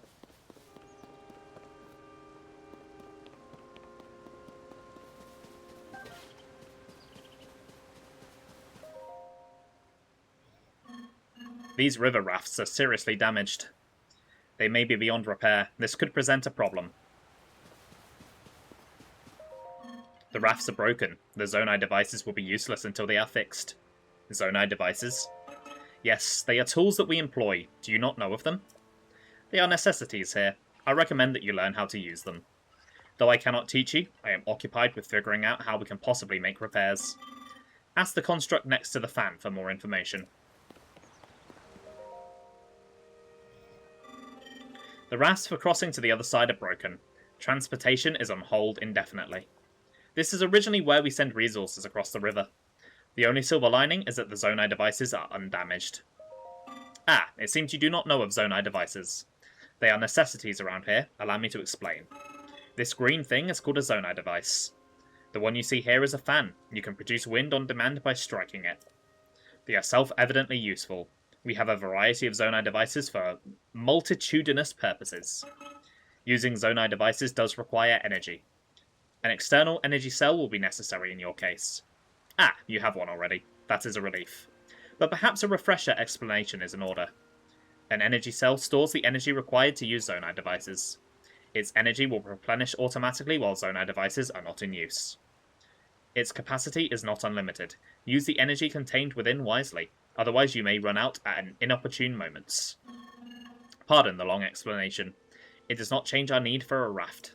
Zonai devices are extremely useful. Think creatively, and you will find many ways to employ them. Yeah, so, what he said. You whack it, and it turns on and does stuff. Ah, we have need of these parts. There are more materials near the water available for your use. So there are loads of parts throughout the game, and we probably will be seeing most of them.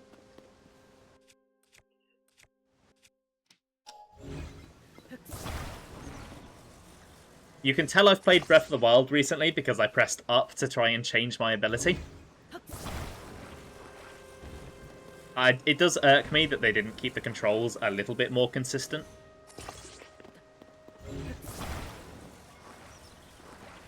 Right, let's stick a fan on. Let's stick another one on.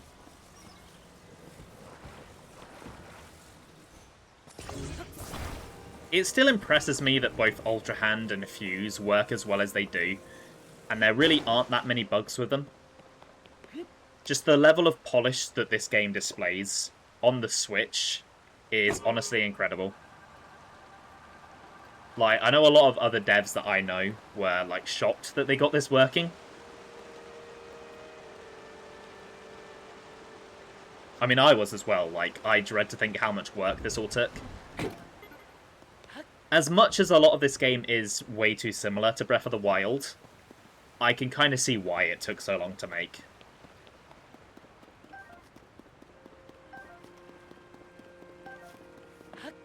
Like, if reports are to be believed, the last year before release was basically all just polish, which is kind of unheard of. But honestly, I think some games could do with that. Certain other Switch open world games especially.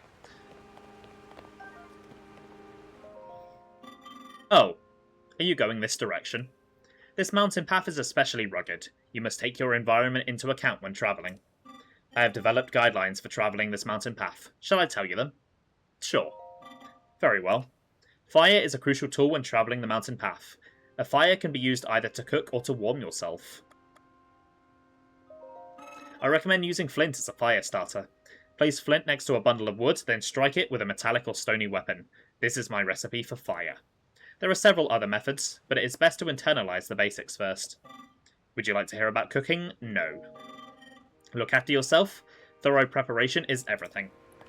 I mean, I already knew how to make fires, but we technically hadn't heard that dialogue before, so, you know.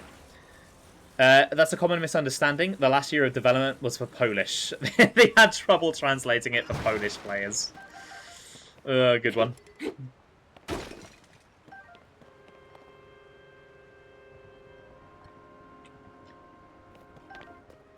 Does this game actually have Polish as a language option?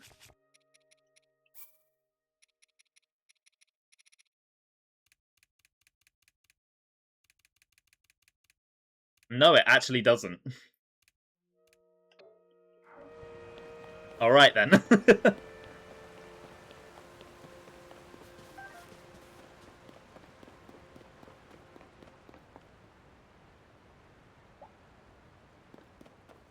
I feel bad for all the Polish speakers now.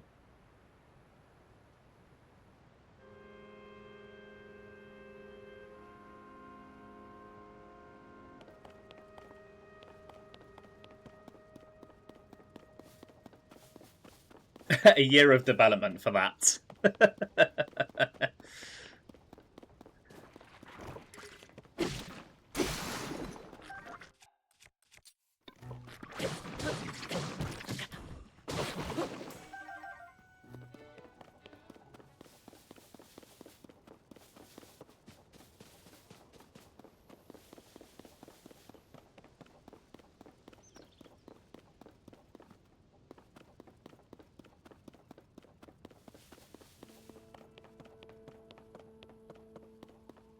Right, okay.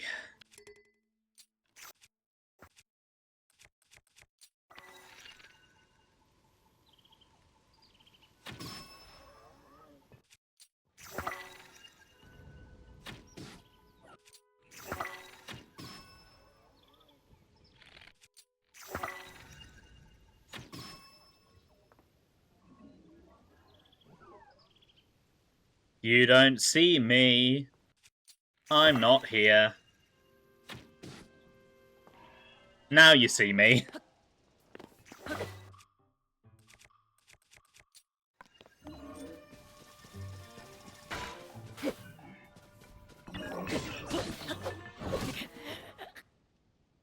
Well, I'm not here anymore because I'm dead.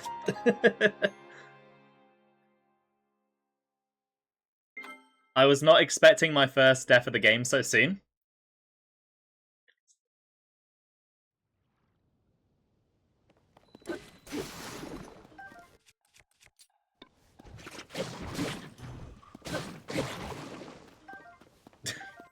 I'm glad you guys enjoyed that.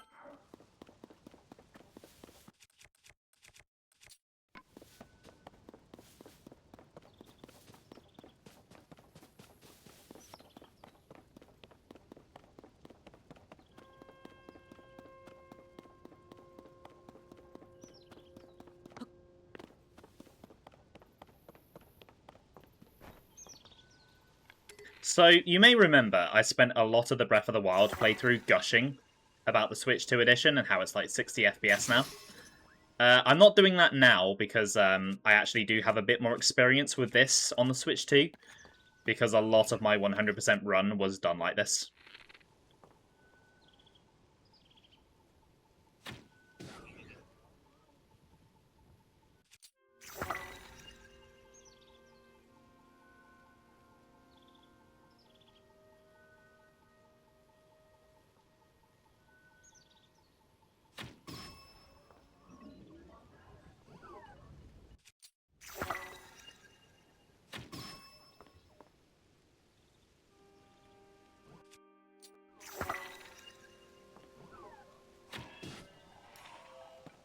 Right. Let's try not to die this time.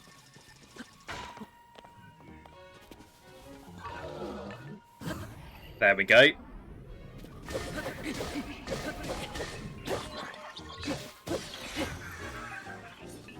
See, when you don't fuck it up, it's actually quite easy.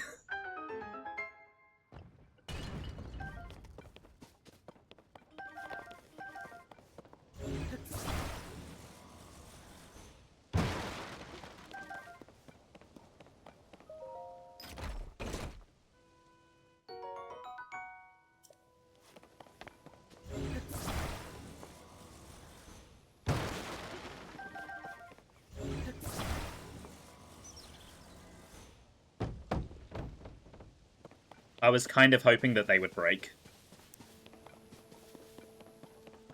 Right, so, I could stick a fan to a minecart and ride this rail properly. Or, I could do it the cool way. The fact that this is a thing you can do is amazing to me. It's so stupid.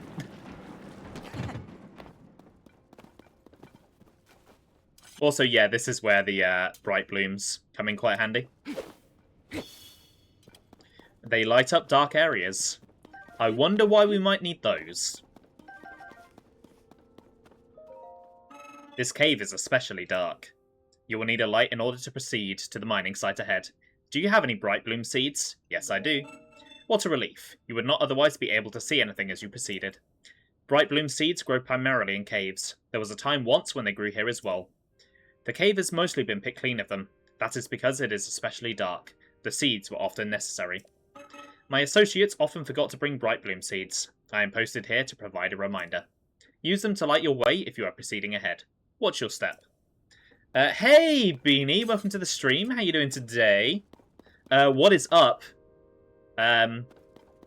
Stalactites. Those are what are up.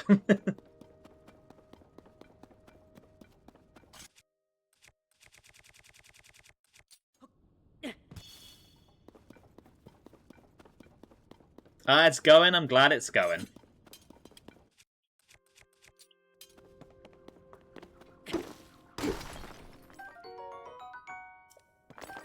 Right, Zonite is a very important material, as I'm sure we'll be learning in just a moment. The caver's teeth. It's actually alive.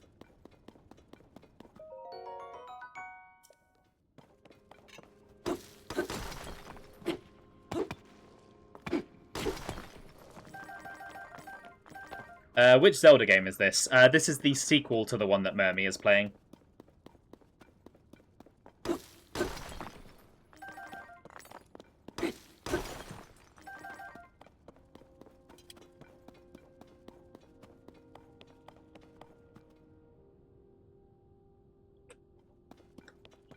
Alright, welcome to the mine. Or rather, the processing plant within the mine.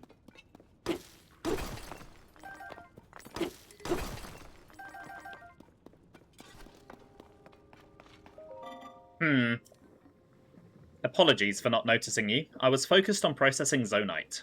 Zonite? Oh, are you unfamiliar with it? This is the Zonite I mentioned. It is a unique mineral that can be mined far beneath the land below. There are trace deposits of it on this island as well, but they are limited to this cave. Our society flourished by processing this substance into other materials. Processing? Zonite is processed by smelting it in a furnace. It is thereby converted into materials with useful properties. A few such materials will be ready for your review shortly. Wait one moment. Thank you for your patience. I will now explain what sorts of materials the ore can be processed into. Zonite technology is typically powered by Zonite charges. These occasionally solidify into a form known as crystallized charges. Converting Zonite into other useful materials in this way is called processing. Zonite charges. Zonite charges are what power Zonite devices and constructs. A charge can be consumed to replenish your energy cell. Crystallized charges. Crystallized charges are a solidified form of Zonite charge. We mainly use them as raw materials in the construction of energy cells. Please visit anytime you require processed materials. So, of these two, I would say spend your Zonite on the crystallized charges, because you can get the regular ones from enemies. The crystallized charges allow you to have more energy, which allows you to use devices more, and devices are very fun. Hey, I'm not danger.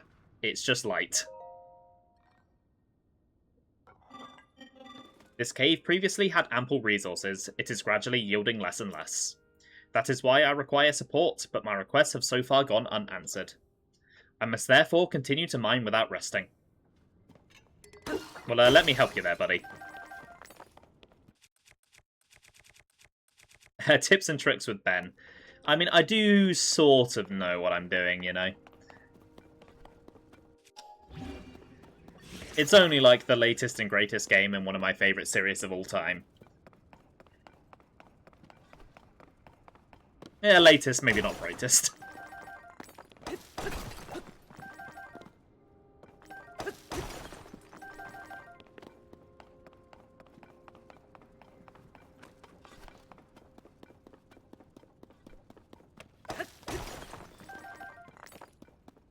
This is my second time playing this one. Although my first playthrough was a 100% one, and I had like 200 hours in it, so it was a pretty long playthrough.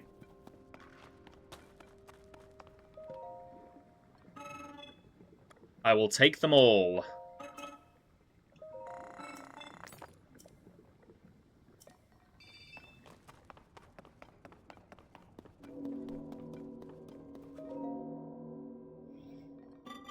This is a minecart station. Excavated resources can be transported from here. Could it be that you have forgotten to bring Zonai capsules? Zonai capsules? You have forgotten yours, or perhaps you may not even know what I mean. Zonai capsules are a convenient means of carrying portable Zonai devices.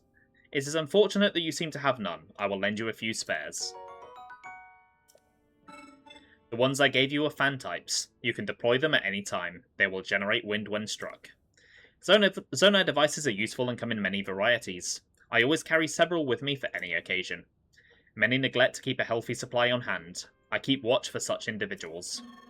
The spares I gave you were the last ones I carried. Take care not to forget again. Remember that a device cannot be put back in its capsule. Think carefully before deploying one from your pouch. Right, well, let's get one out. Thank you for the GGs. It was a lot of work, as I'm sure you can guess.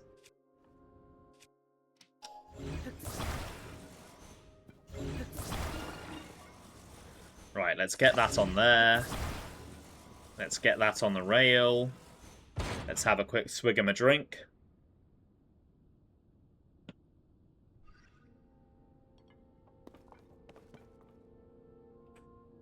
And let's go.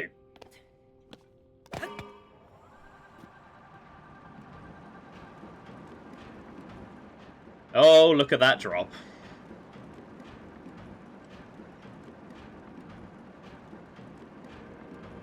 And look at that sunset. Wow.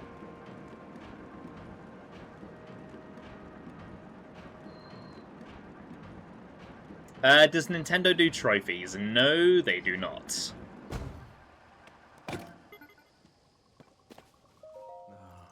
The time bell that sounds from the Temple of Time rings at a set time each morning and evening.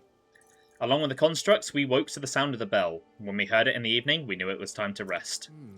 It also played its part in our traditional ceremonies. In a way, it was this place's beating heart. The sight of the temple and the sound of its bell stir fond memories in me. Nintendo hates gamers and all that they stand for, I think. I think all of the companies hate gamers at the moment.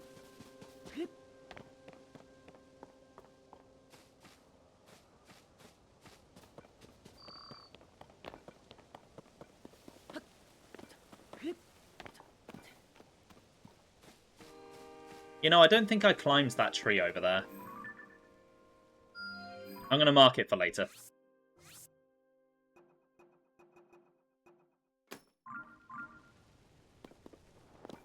Actually, no, I'm going to do it now. I'm not even sure I could get over there earlier.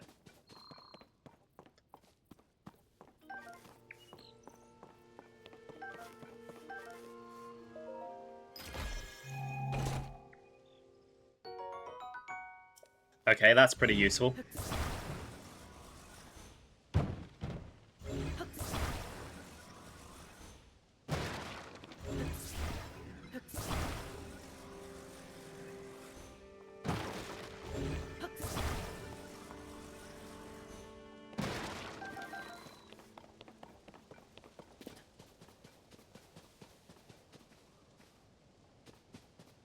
Oh, okay, that would be quite awkward to get back up.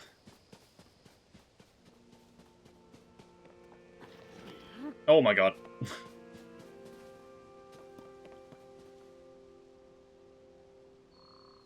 But there are goodies down there.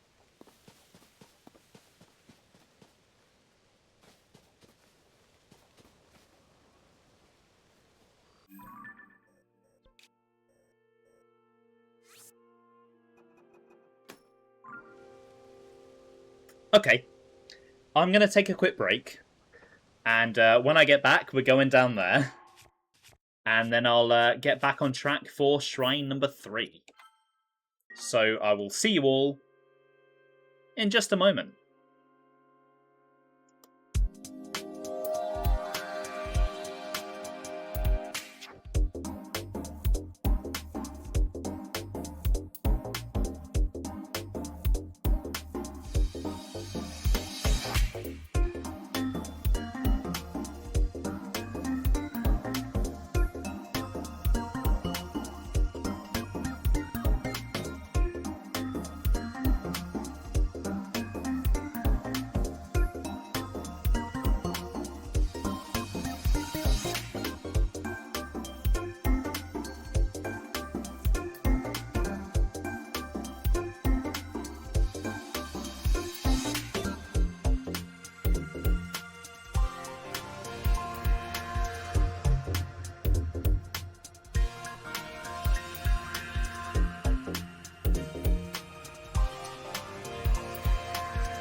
Hey, I am back.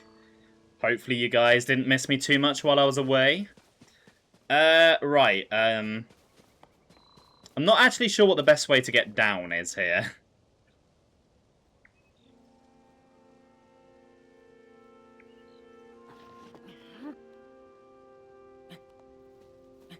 I'm not convinced that there is one.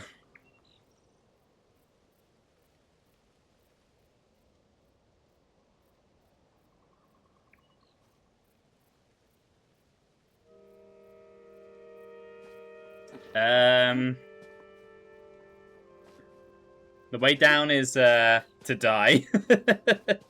Are there any trees nearby?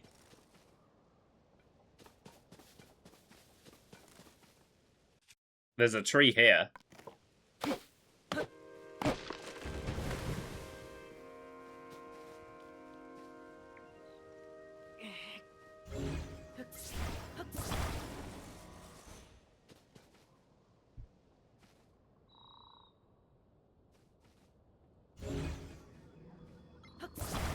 Oh, hold on. I think I know what you're saying.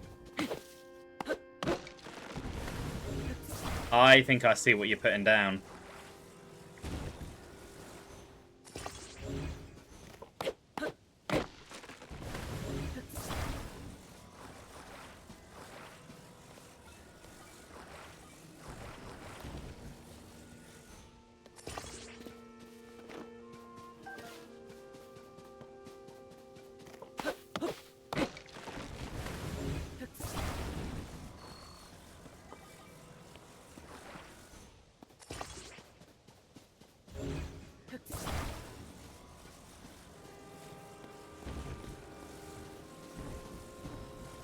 Is this long enough to get me over? Maybe not?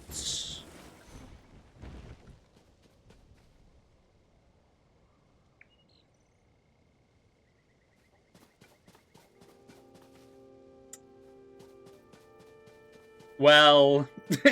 well, shit. Okay, 4 is not long enough.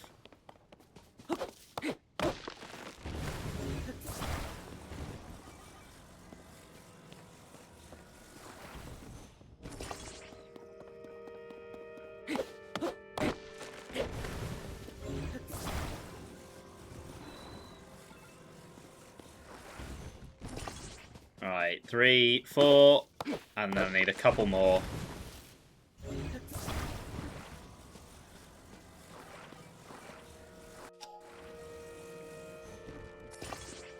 Which I should be able to get from up here.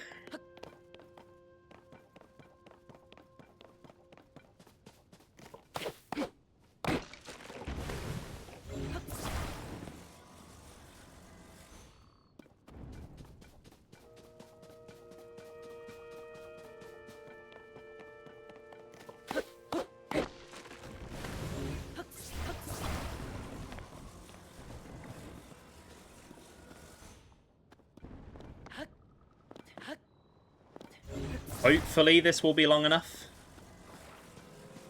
And just earlier we were saying that size didn't matter. Apparently it does.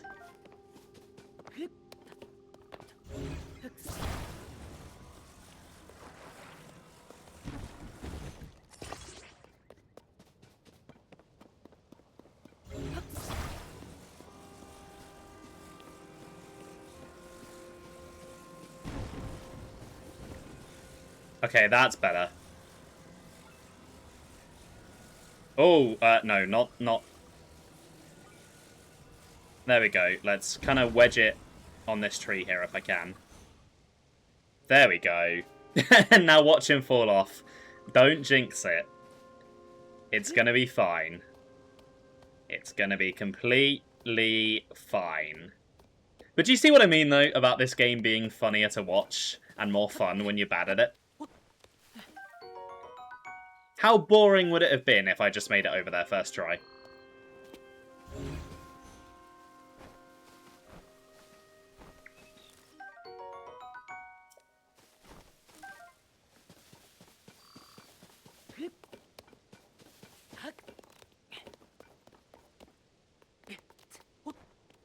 I think in terms of this game just being a sandbox, it really is one of the best sandboxes I've ever played.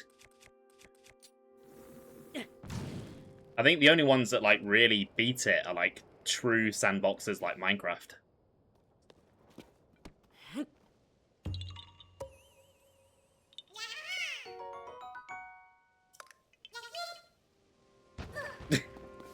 Tradition has to be done.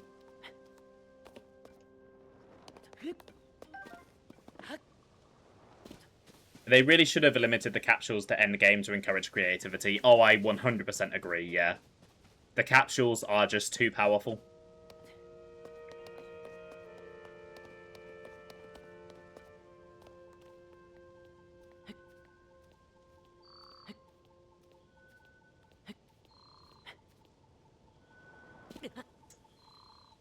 Okay, that hurt.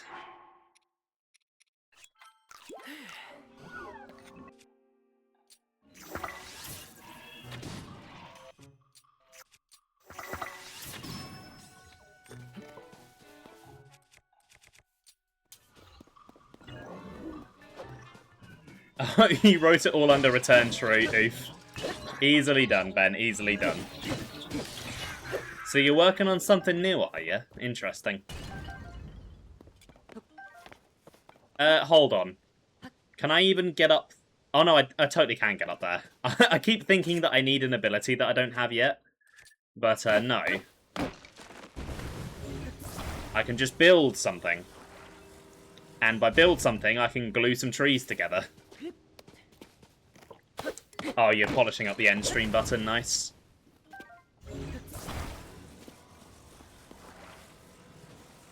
Any particular thing you're adding to it?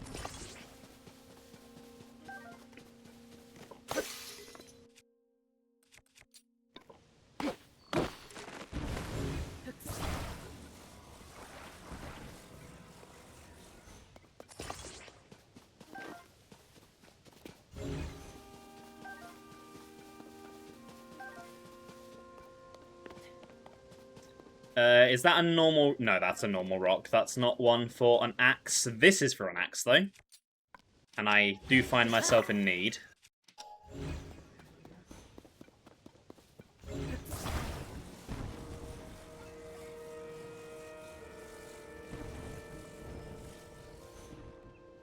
There we go. I don't think I needed 3 of them. It's fine.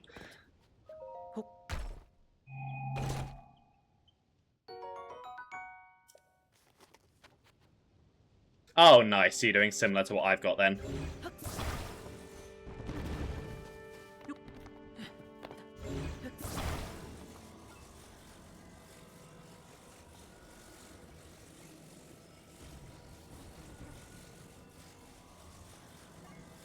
What was that trying to attach to? Oh. Okay, I was trying to attach to that rock on the floor.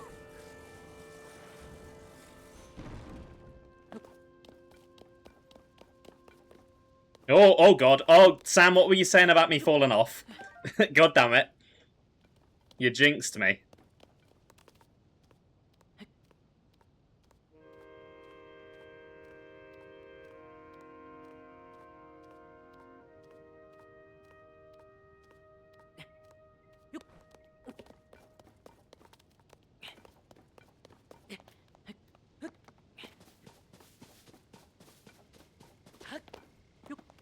Right, should I actually get on with the main objective then? I would like to actually finish the Great Sky Island today and get to the rest of the game.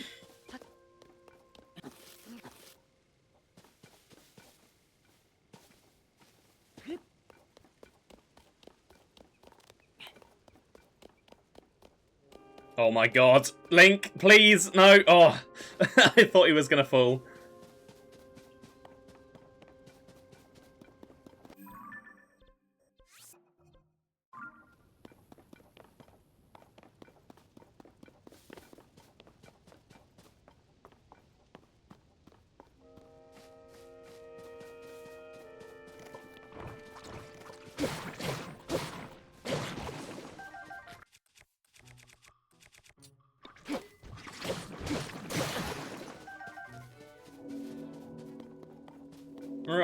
So, over here, we have a new mechanic.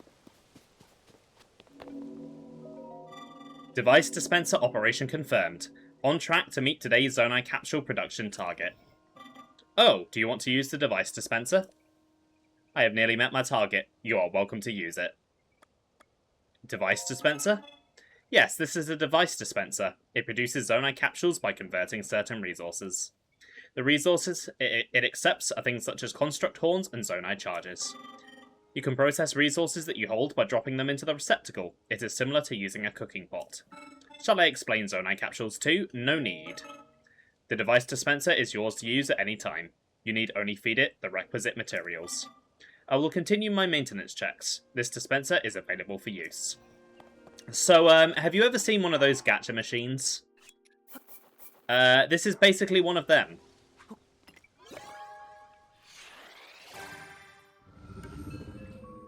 You hate that there are Koroks up here. Why? Why shouldn't they be up here? So each device dispenser basically has its own pool of items that it can give you. And you can check what each one has on the map. And Raru also has some stuff to say about them. This is known as a Zonai device dispenser. But the concept of leaving things to chance is not one often seen in our civilization. I myself believe that it was originally created with a different purpose. Maybe it was used for entertainment. Or maybe it was not even originally made by the Zonai. The ways of our ancestors are sometimes unclear, but they are also interesting puzzles to unravel. Just casually hinting at an even more ancient race. Thanks, mobile app. Definitely what the lore needed. You know, I still need to watch the Zeltic videos on the Zelda Notes app stuff.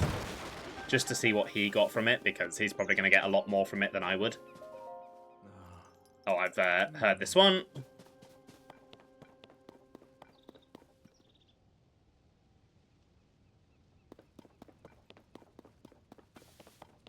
Okay, there's the way forward. But I would like to save this Korok.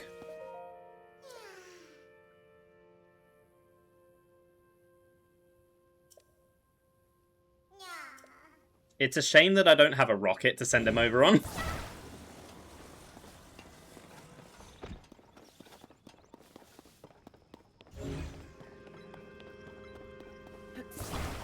There's a thing over there. I don't think I can actually reach it.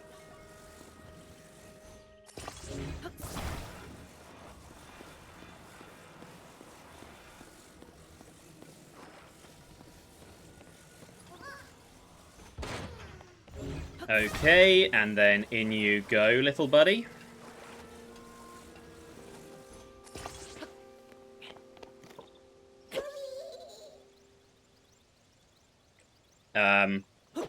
Why is this not activating? There we go. You want to do more for the end screen at some point, but you don't have the energy to do so right now. I mean, I assume you've been at work today, so I won't blame you for that.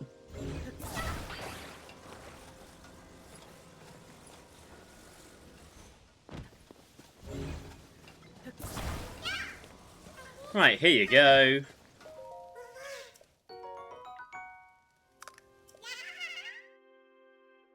Back to work today, oof. It always sucks when you have to go back after a holiday. I was back on Thursday and can confirm it sucked.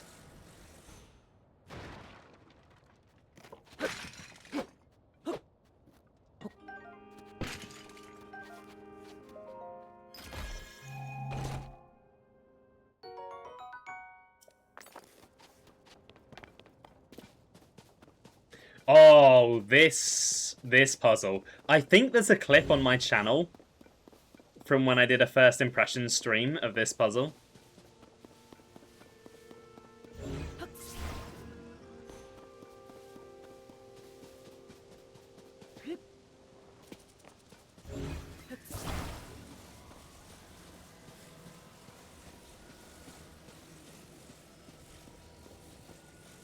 Because, yeah, if I just put a minecart on here... and do this.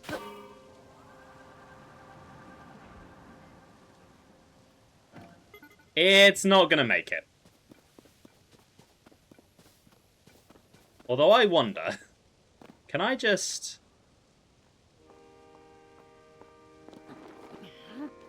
Maybe not. I feel like this must be possible.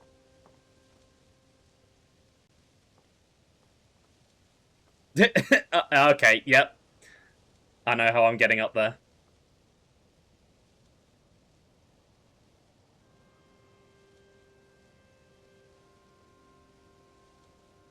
This is riveting content, I'm sure.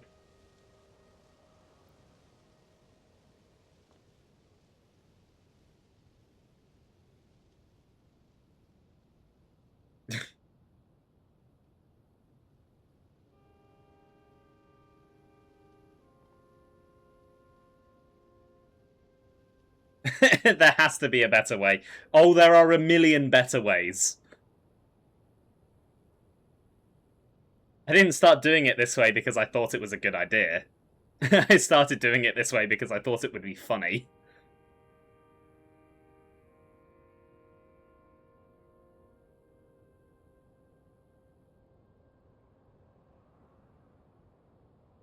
Okay, it's a bit more nerve-wracking now because if I fall, I die. Just gotta rest my finger a little bit.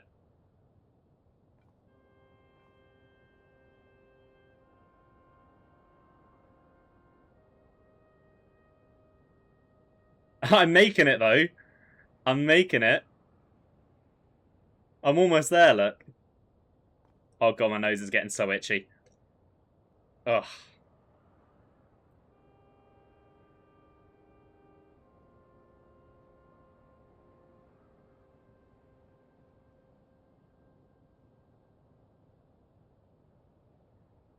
Can I get up there before the ad starts?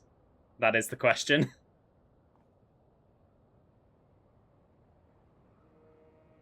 Imagine playing a Zelda game intentionally in a dumb way. I know, right? Who would do that?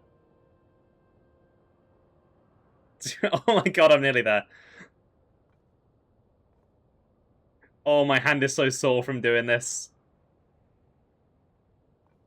Look at his shadow.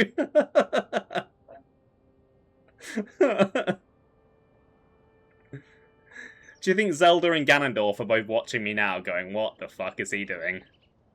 Look, I made it! Oh, I'm proud of that. Ugh. God, I'm so stupid.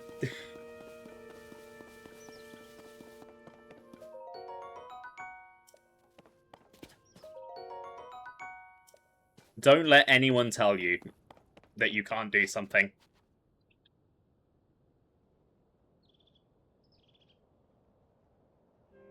Because, as I have just proven, anything is possible.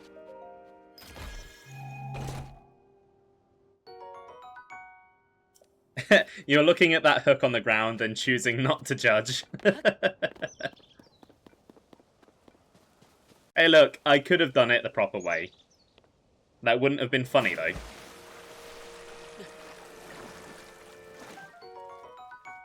Impressive, honestly. Thank you, Blunter. Oh, there's a little cave here. Is this the mining cave? Oh, I didn't get the bubble frog in the mining cave. I forgot that that cave was there. I assume that's an extra way up to the icy mountain. Rari watching Link thinking, Zelda gave me a very different impression of this man. Zelda was probably telling Raru about what Link was like before Calamity Ganon. And then he spent 100 years in the Shrine of Resurrection. And I think there was maybe some damage done by that.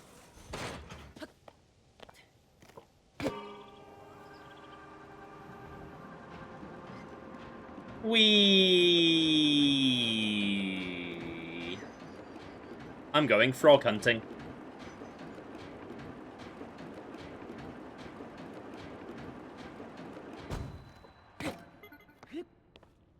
Because I can't leave something undone. I just cannot do it. Every bone in my body screams at me like, no, Ben, you're a failure if you don't do it.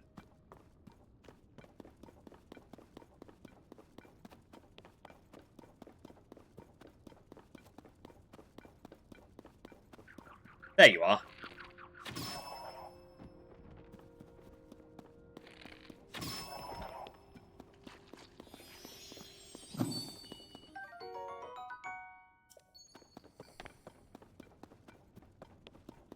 They give me a thing. I need thing. I can't leave thing behind. Maybe I'm a kleptomaniac, I don't know.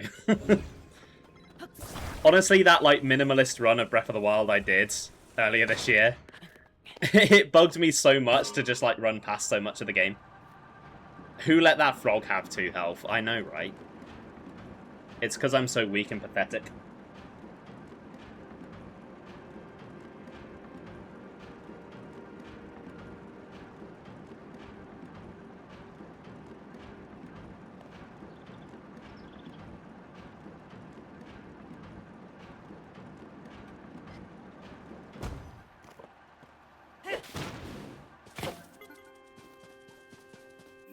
Yeah, so I could go up there, or I could go the more fun way through the cave.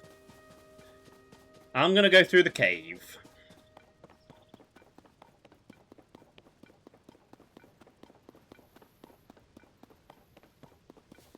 Although, sometimes I hate when a game gives me a choice because I want to do both. And it won't let me. Right, let's make a hot dish.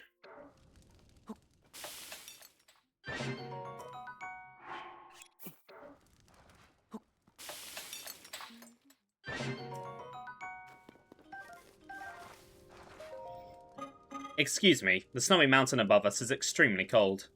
Unprepared travelers will swiftly lose vitality and may even die. Are you fortified against the cold? Yeah, I'm all set. That is excellent news. The cold can be fatal for the unprepared. I am prepared for everything. I have played Zelda many a time. Well, I've played Breath of the Wild many a time. I know what I'm doing.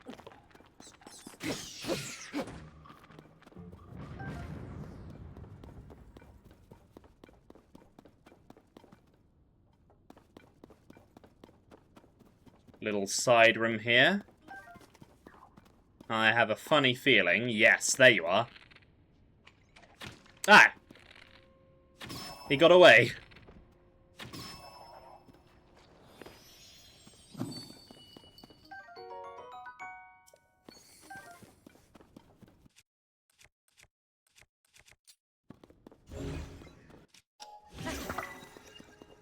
Okay, the muscle memory is starting to come back to me. It's taking back over from my Breath of the Wild muscle memory from earlier this year. Ooh, I got a ruby.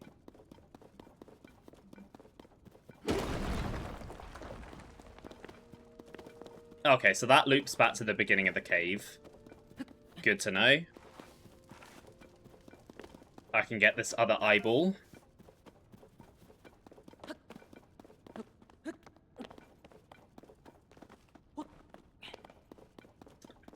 So eyeballs are one of my favourite items in the game, and I am looking forward to showing them off. I should probably cook these peppers before I go anywhere else. Hey, Sat, welcome back.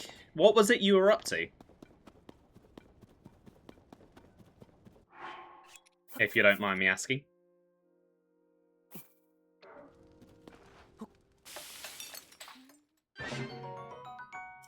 You missed one of my greatest moments and achievements. Hung out with your neighbour for a few beers. Ah, nice. I hope you had a great time.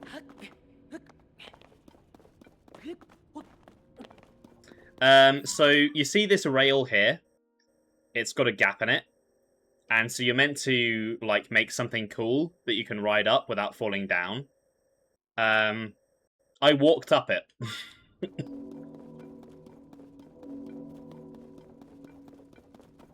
And I didn't fall off a single time.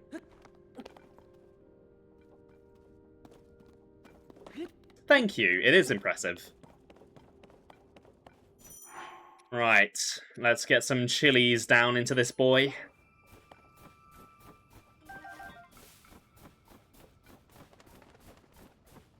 Again, we really are following the Breath of the Wild formula here.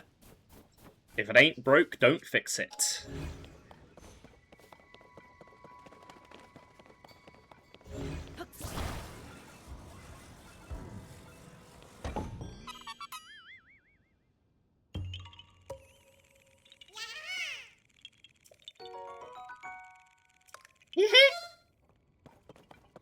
Right, okay. Gotta remember the way actually up to the shrine, because I remember this took me a while to figure out on my first playthrough.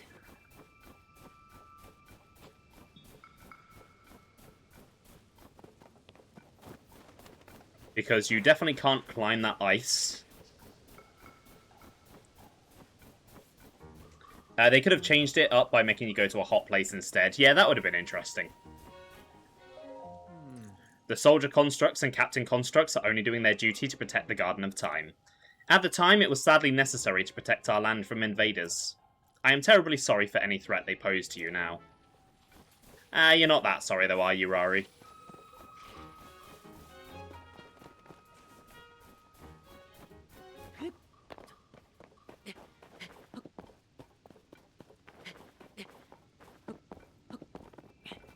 Right, so... Oh, there is a cave there. That might take me up.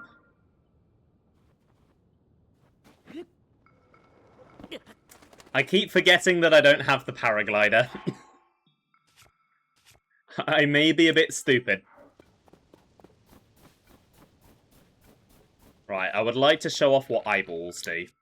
Because eyeballs are awesome. They home in. I love these things.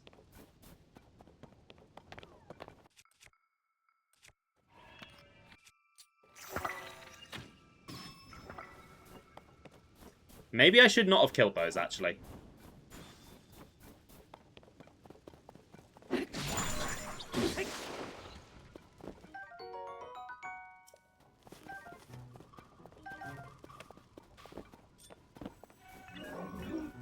Oh, gotta be careful of him. Okay, he's got fire. Well, goodbye. There is a whole lake down there that I apparently don't need to go to. That might actually be the way up. Like, you might have to go round, from what I remember. Although there's almost certainly a way to finagle myself up there with, like, a Zonai device or something.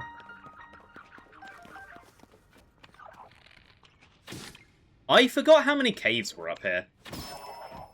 I thought it was just the one, but no. Oh, ho, ho, ho, ho. Bomb flowers. Now you're talking my language. I know a certain someone who will also be quite excited.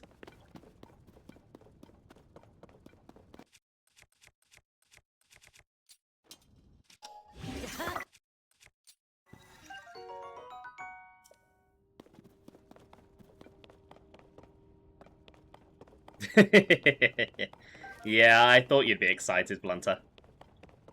Now, I love the infinite remote bombs from Breath of the Wild, but there is just something about a proper fiery explosion that is more satisfying.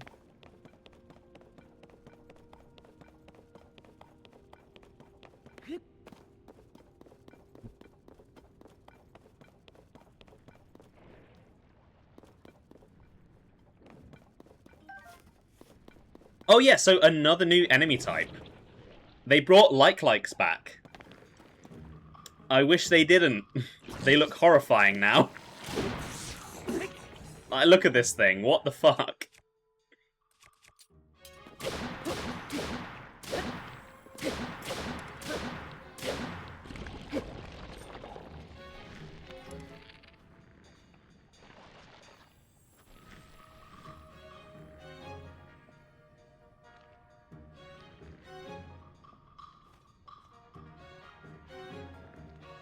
Are you gonna do something? There we go.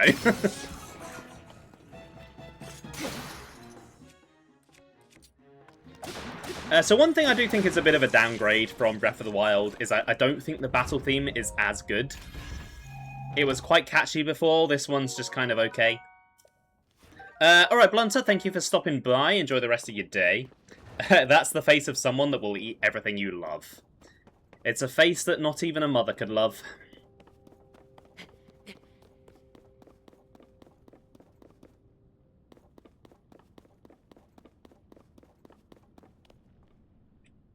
I did say that likes were disgusting now, as if they were not disgusting before, but no, they've always been disgusting. Oh, there's another one. Oh. I forgot this was here. Yeah, get fucked.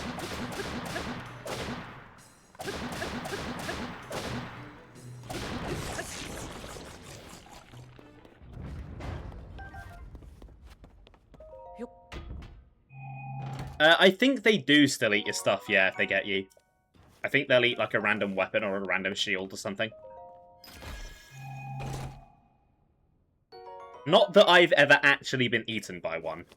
Humble brag, I know.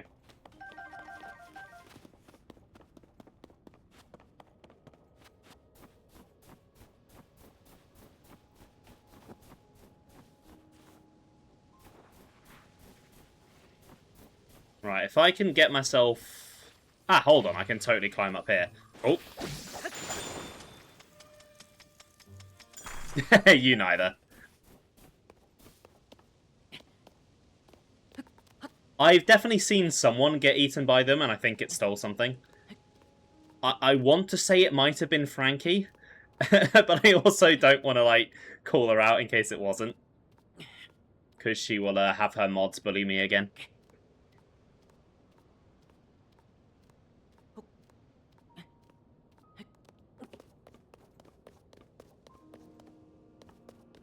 Right, I've made it up to the shrine. I've still got a little bit of cold resistance left, so I'm going to check out this place over here first.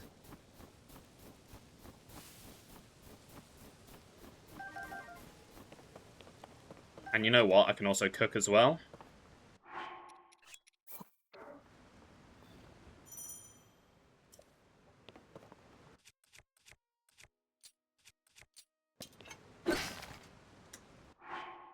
Okay, that didn't work.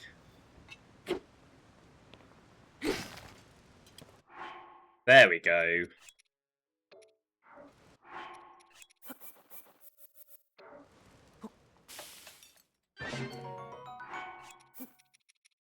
I'm really feeling it!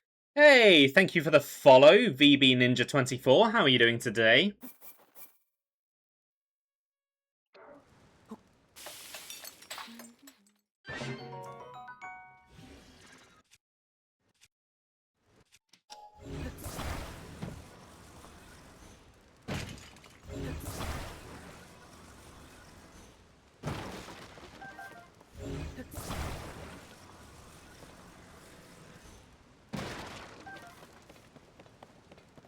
Right, so there's guys over there I could go to. There is also, like, the lake and stuff down there.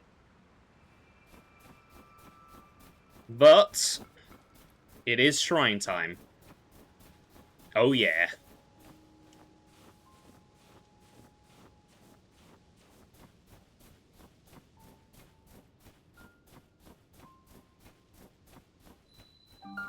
Do-do-do-do-do-do-do.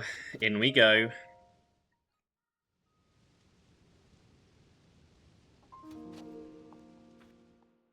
Right, I am particularly excited about this shrine.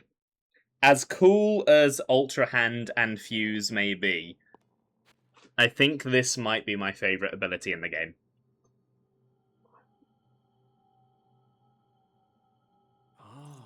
So you've made it here.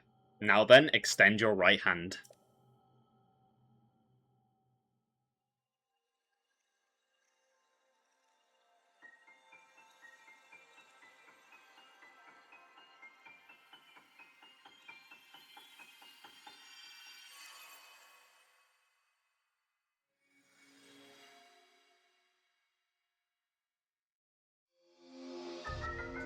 So Ascend is very simple, but very powerful. This is the Ascend ability.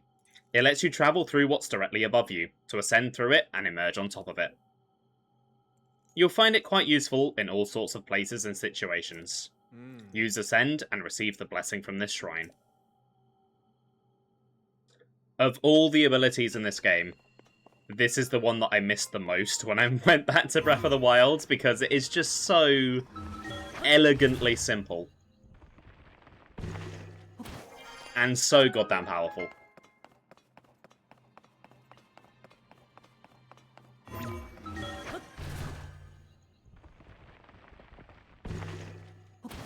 You just see a guy getting abducted by a UFO.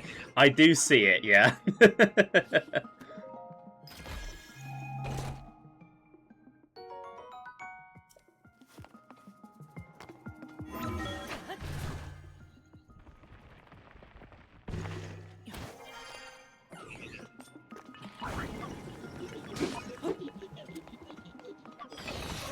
Okay, you know what? I'm gonna save this fire shield for something else. I don't really want to waste it on these guys.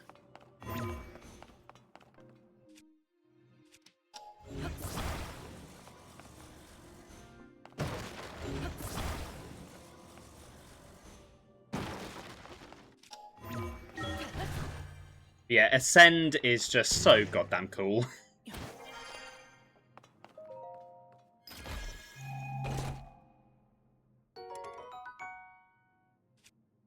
Let's get rid of one of the wooden ones.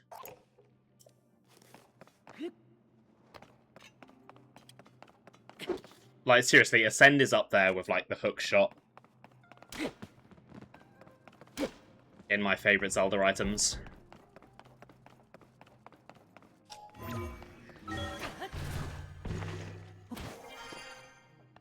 It is top tier.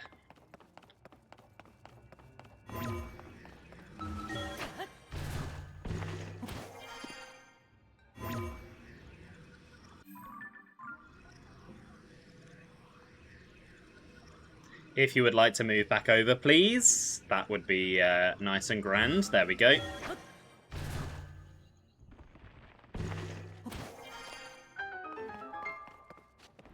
Right, that's shrine number 3 done.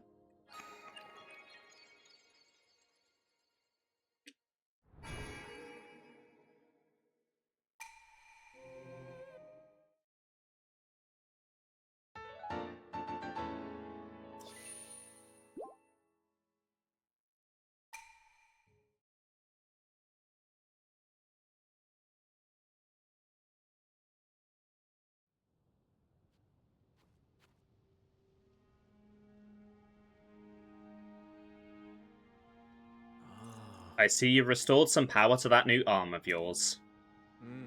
The door into the Temple of Time should now open for you. Well, I'll go back there in just a minute. There's quite a bit of this island that I've not actually explored yet.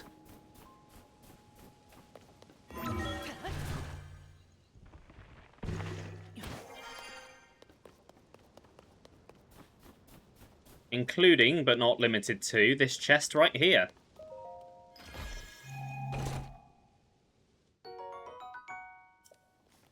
I love that they changed it up by giving us warm trousers rather than a warm shirt. So Link's still just wandering around in the cold with one of his tits hanging out. Can't be good for his health.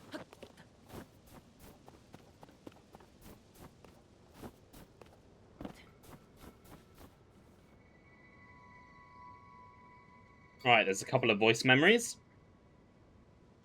It was here that we used the capabilities of frost emitters to create a permanently snowy region. By encircling the island in cold air, we created an ideal place to test the durability of constructs and Zonai devices. I'll always remember the look of wonder on Sonia's face the first time we came here. Could they not have just gone to an actual cold mountain rather than doing that? We intended for this airfield to allow easy transportation of goods between Sky Islands. While I hoped the people of Hyrule would make use of it, the flying machines proved challenging to control. I once sought to join Sonia while she practiced with one. But a construct stopped me, insisting that the devices are limited to one rider. Got cock-blocked by a construct. The Zonai devices were the pinnacle of our technology. We built an advanced civilization with them and flourished for many, many years. If you can master the use of the Zonai devices, your quest will be much easier. Well, I like to think that I'm pretty proficient with them.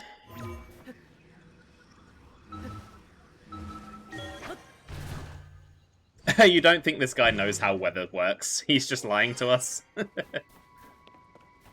Yeah, I wouldn't put it past him.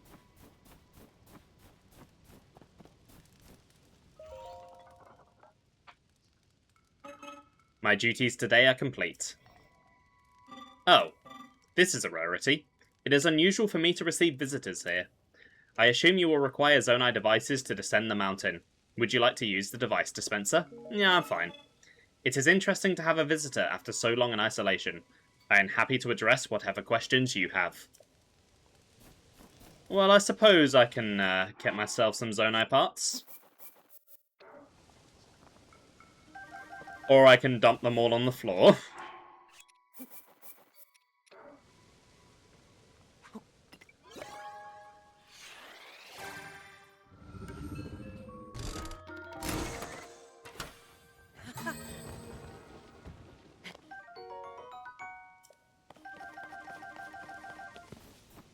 Right, okay.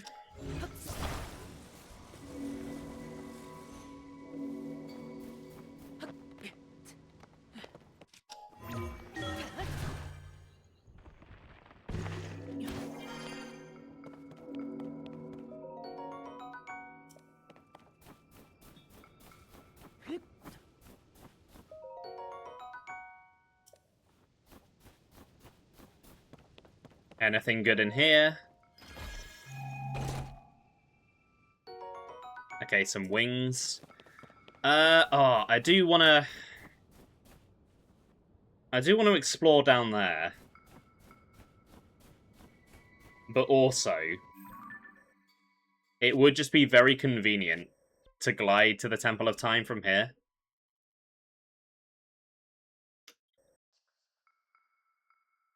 I don't know.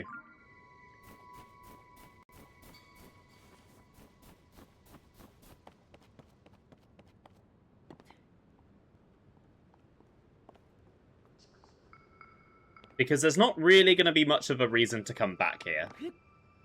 I suppose I can just walk back to the shrine, though, can't I, actually, thinking about it?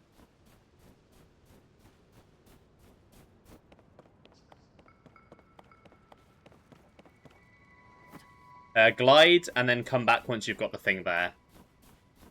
I could do, actually, yeah.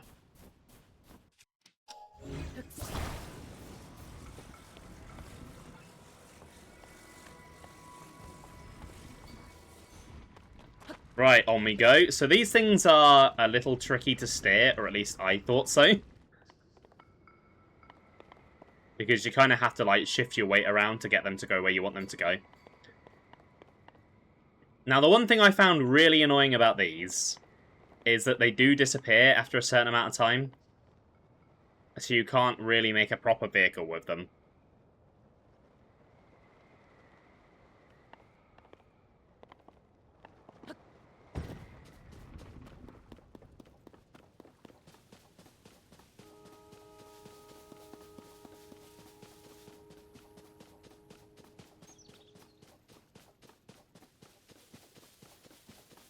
Oh, the dragon's really close here.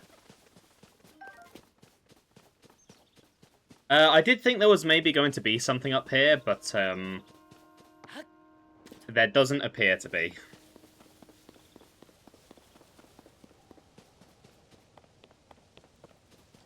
I can go and get that chest over there now, though.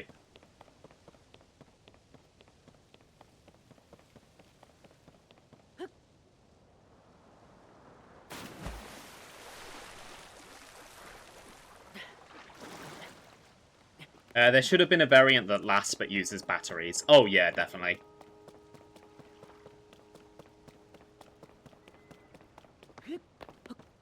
I think the balloons as well have the same time limit And it's really annoying.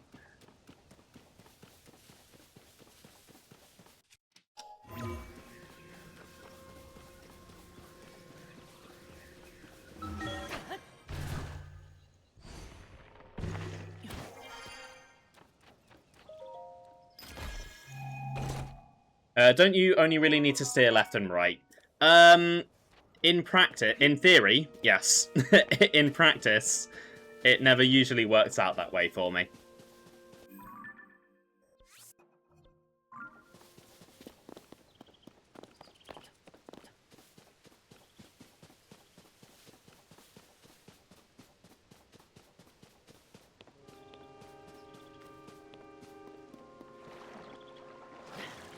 Right, let's head up to the temple then.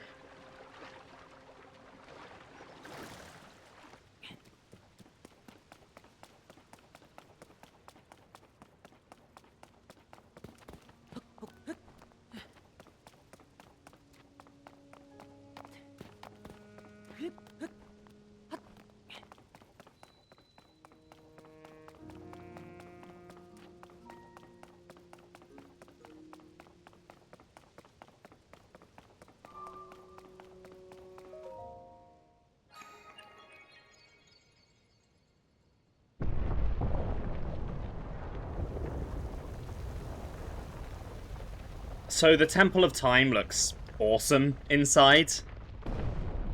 I love all the moving parts.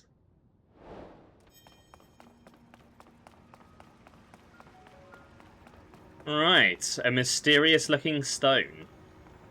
Seems like it could be something important. I did not mean to use Ascend. I caught the button.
Right. I finally have the fourth and final ability. And I do like that they break the formula a bit here and give it to you outside of a shrine. So Recall is awesome. Recall. The ability to reverse the movement of an object through time. And Zelda has vanished as well. What you just saw, it's a mystery even to me. Perhaps it was a sort of echo, one that reflects her sheer will. That you've now been given this ability, no doubt it will prove important. So yeah, like with Ascend, Recall is really simple, but really powerful. As the name suggests, it allows you to turn an object back through time. And if you know what you're doing with this, you can cheese a lot of stuff with it. There's a lot of really cool stuff you can do.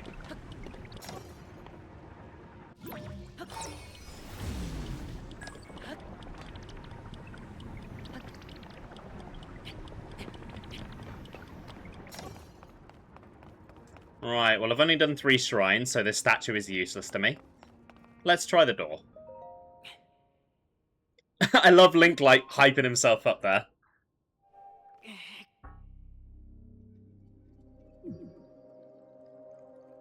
So I like that they utilised the Master Sword mechanic for other stuff in this game. This door stands as a test of your own overall vitality. You remain in a weakened state. You're not yet strong enough to open it. But there is one more shrine on this island, and there you can get another blessing. If you add that to the other blessings you received at shrines and offer them all to the goddess, you might just find your way forward after all. Let me see the Puripad.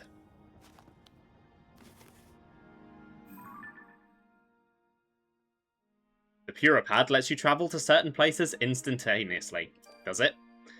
Now, see all of the blue marks on your map?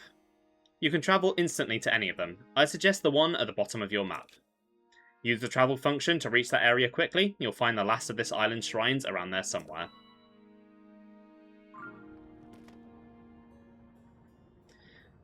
So what I don't like about this is that it takes away your choice with what to use your first shrine reward on. Because, like, you're meant to have the choice between a heart container or a stamina vessel. But here you have to pick the heart container because you need it to proceed. It kind of goes a little against what these games are all about. The door that fucking kills you when you try to open it. It is a bit weird when you put it like that, yeah.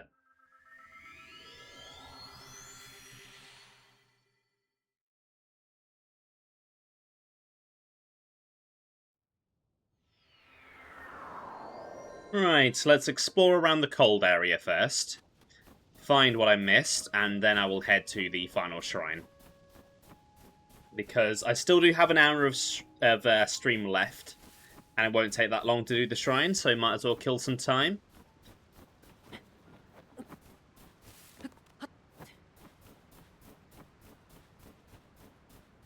Oh, that is probably not the best way to get down.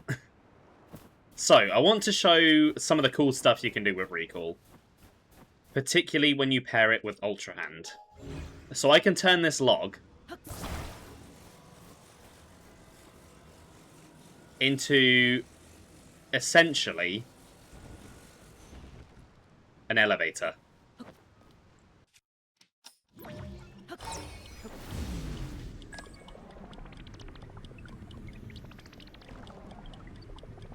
And with this, you can cheese so many things.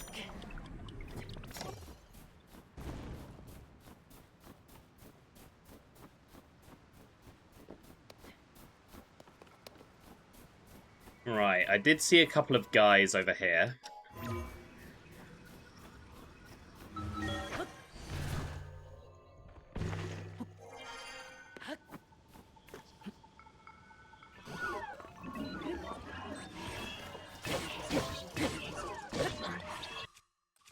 Right, let's get an actually good weapon for these guys.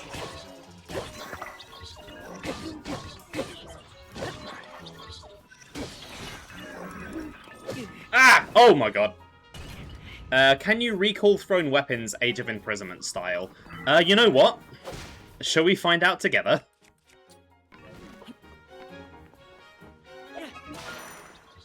Okay, that one broke.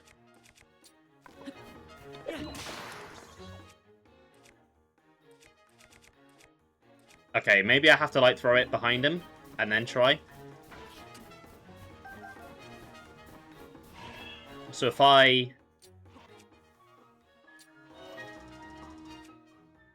Actually, I was going to take that, but he got it before me. Right, if I throw that... If I throw that over there, and then get him to line up with it...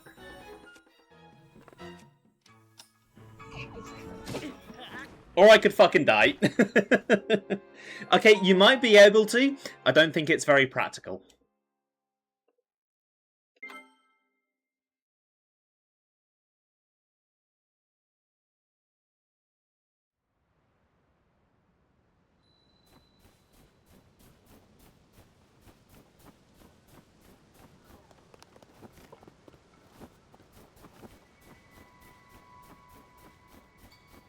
Right, should I test it in theory before I try it on an enemy?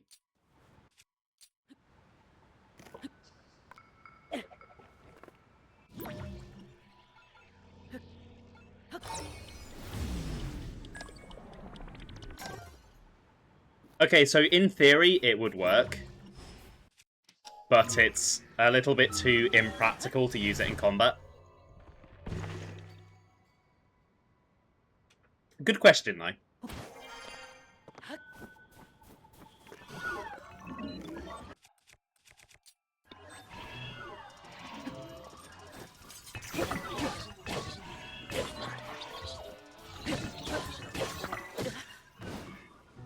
Yeah, who needs boomerangs?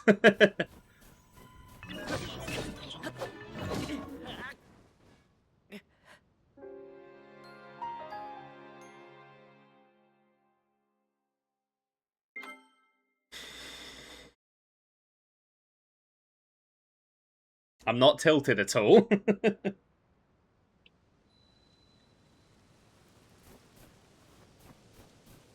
How badly do I actually need what's up there? Probably not very, but I want it.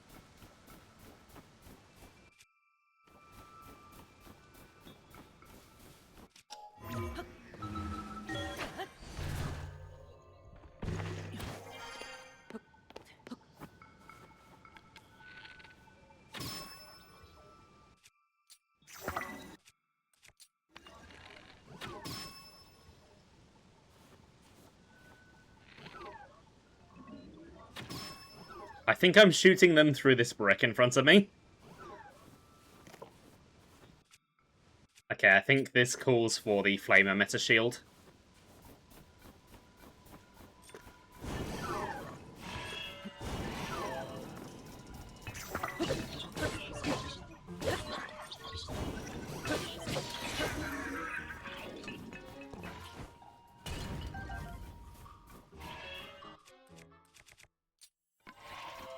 Oh, no, no, no, no, no, no, no, you don't. No, you don't. Yeah, I've got fire too, buddy.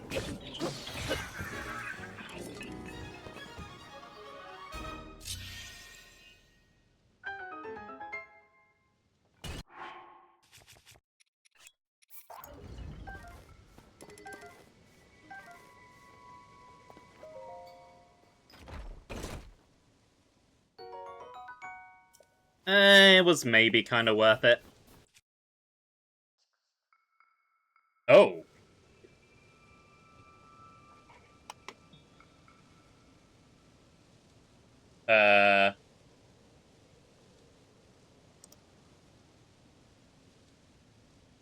What?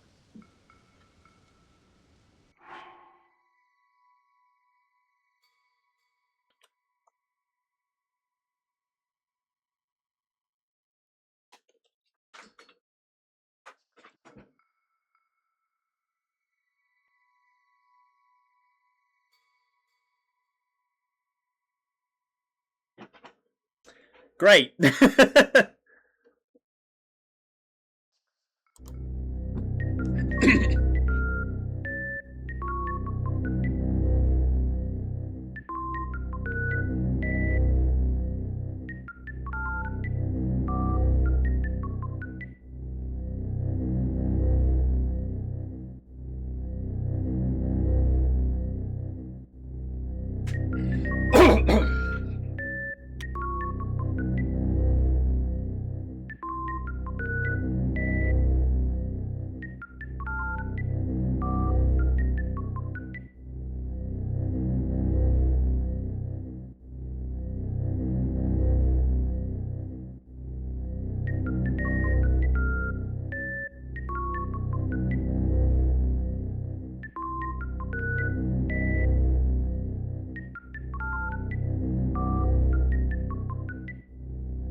I think this may be the first time that we're seeing this screen since I initially showed off the new look. We should be back. Are we back? Are you guys seeing me? Let me just send a message just in case. So, my router does occasionally just sort of turn itself off. It kind of like starts glowing pink on me and just loses connection. It had done that, and usually I have to turn it on and off again to like get it to come back on and then wait like 5 minutes. But it kind of just turned itself back on as I was walking over to it. So I kind of got up out of my chair for no reason. Should we head back over to the game screen? Oh, no, my streamer bot is now not connected. Okay, it should be now.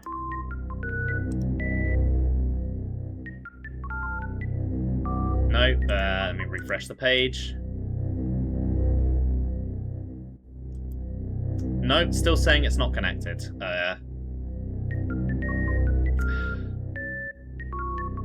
Hold on. We're in an ad now anyway, so it's fine.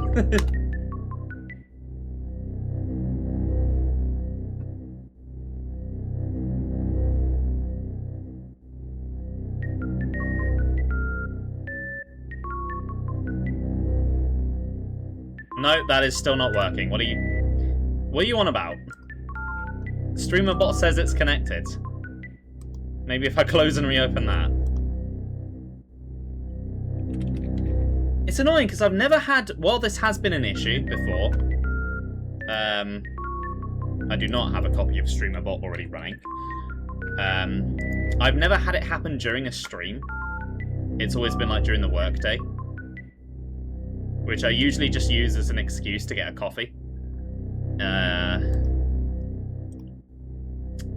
It's not saying that Streamer bot is running, but it's now also not letting me reopen it.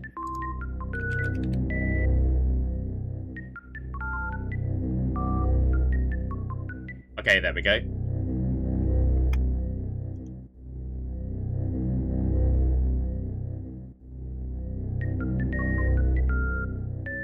Is that not connecting to Twitch? Nope, there we go. It is. So it should.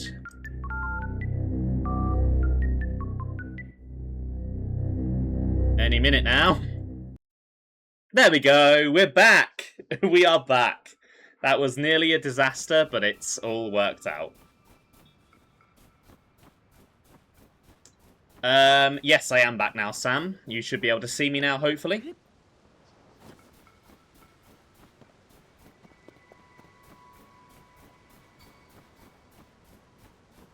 Are we all seeing me? Are we good?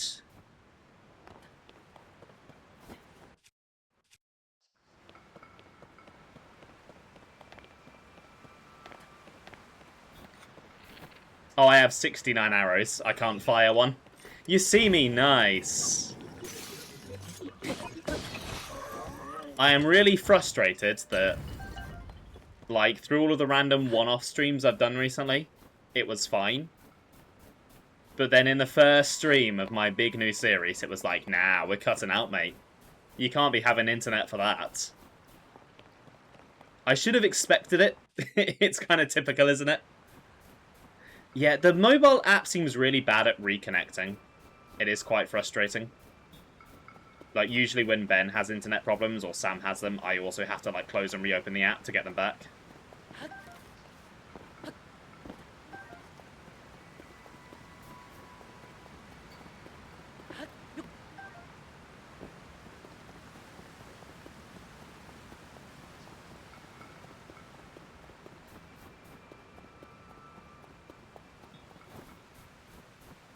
Okay, there is a building of some variety over there.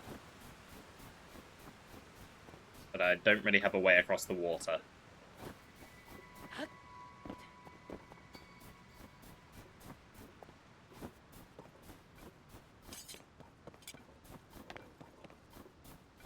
There's a raft over there, but it's on the other side. Although I may actually be able to bring it over. Hold on. I'm going to show off how clever I am. And by how clever I am, I mean not really. It's kind of a basic thing I'm about to do, but still.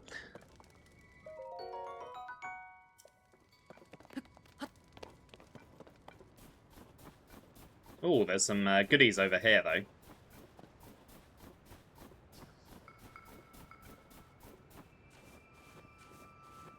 I will say, though, OBS did, like, immediately tell me with a loud notification when the connection went, which I quite like, because I probably wouldn't have noticed for a while otherwise. I don't know if that's, like, a thing they've added in a recent update. Because I swear it didn't used to do that before.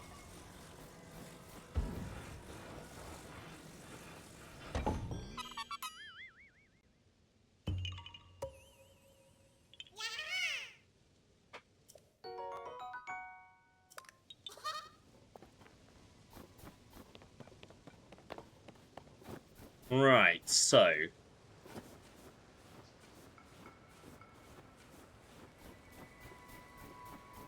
I'm hoping this should work. I know there is a range distance on the Zonai devices, and I'm hoping that this isn't too far. I'll be very annoyed if it doesn't work. Because it should. Because it makes me feel clever.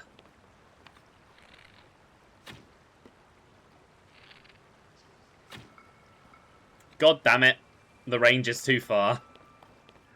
I wanted to just, like, hit it and, like, send it over here.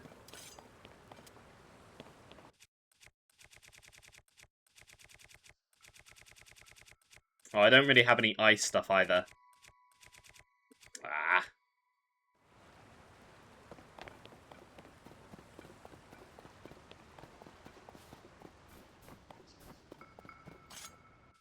Well, I guess I'm gonna make my own.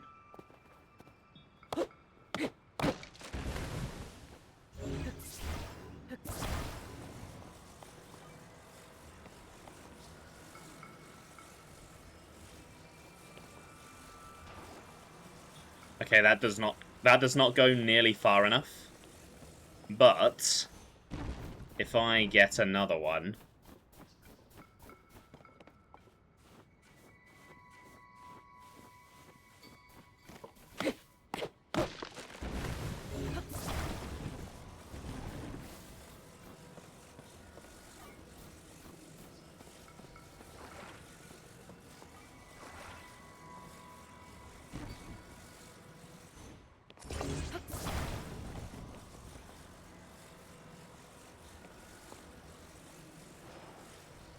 that's still... but if I can get there, I can then turn the raft on from there. So, yeah, let's send it out.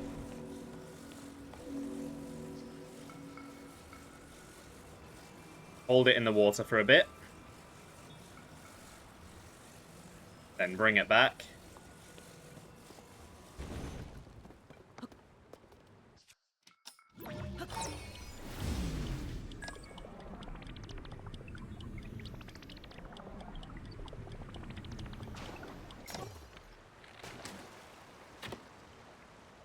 Come on. Yes.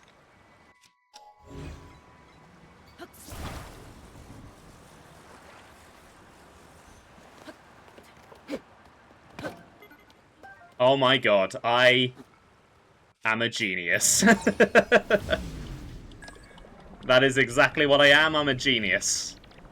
The size of my brain, you just can't comprehend it.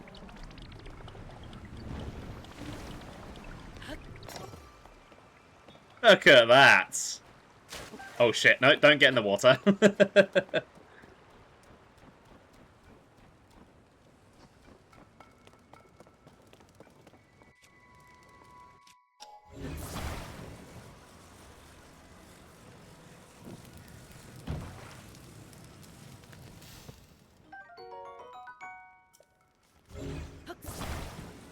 Right, while I'm over here, and while I'm burning these, Rauru has some stuff to say. I do not believe anyone else is as proficient at handling Zonai devices as the Maker constructs. That said, one should be careful around the inventions of less experienced ones. I recall a very chaotic rafting ride when a misaligned fan made it nearly impossible to steer. I was scared half to death throughout. But Queen Sonia enjoyed herself. Ah, the Queen's a bit of a thrill seeker then. Confirming raft and Zonai device operational status. Ah, pardon my rudeness. Do you require a raft? The ones by the riverbank are ready for use. The Zonai device has also been inspected. The rafts by the bank are fully operational. Use them with confidence. It has grown late. I was too immersed in my duties to notice. I will rest until the next time bell chimes. Do not hesitate to disturb me if the need arises. Yeah, I also get too immersed when I'm having fun. And then I go to bed later than I should.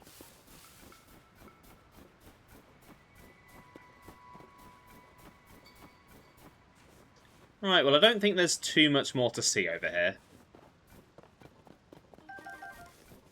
I do like that the dragon is constantly circling the island while I'm doing this. It is quite a nice bit of visual spectacle.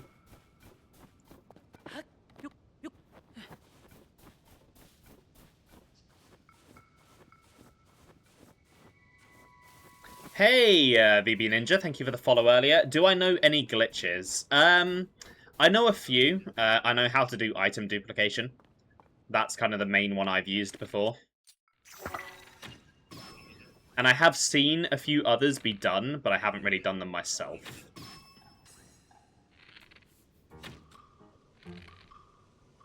Okay, you're coming up.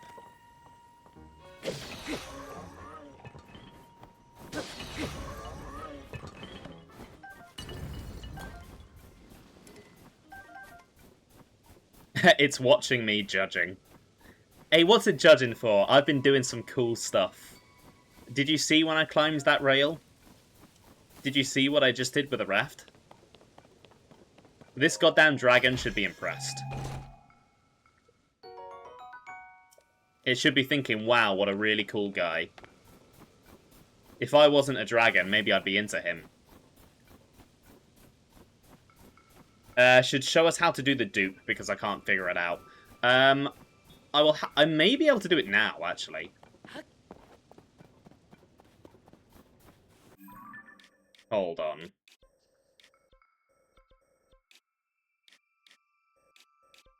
Do I have a shrine that's a bit closer to a dispenser? Yes, I do, actually.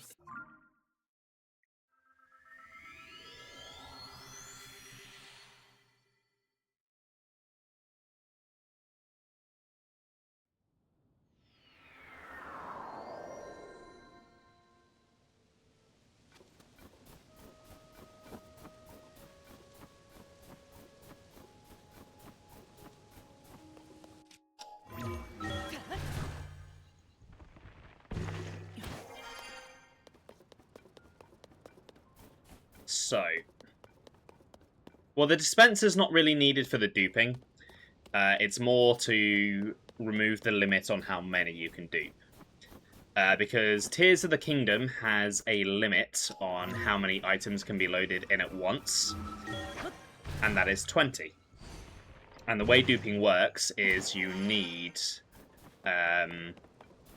to have basically your entire inventory of the item at... Oh no, I can't do it now because I need a certain ability that's quite late game. For the duping glitch that I know anyway. I forgot about that bit. Okay, it will be a little while before I'm able to show that off, but if you remind me, I will try and remember to show it off. Right, in the meantime then, I'm going to get on with the actual shrine. You've watched the speedrun of this game. Some of the glitches are insane. Yeah, I know there's one where they, like, warp through the floor or something and then, like, fall to where the final boss is. I've seen some absolutely nutty stuff. Right, I think I want to go up there.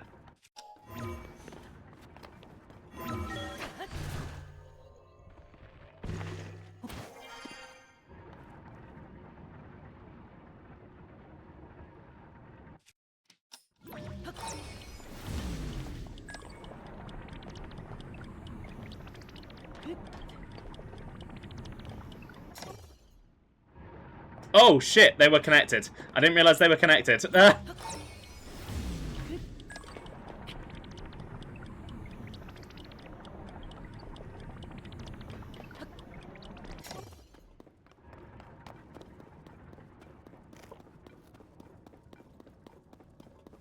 Right, there is also some voice memories here.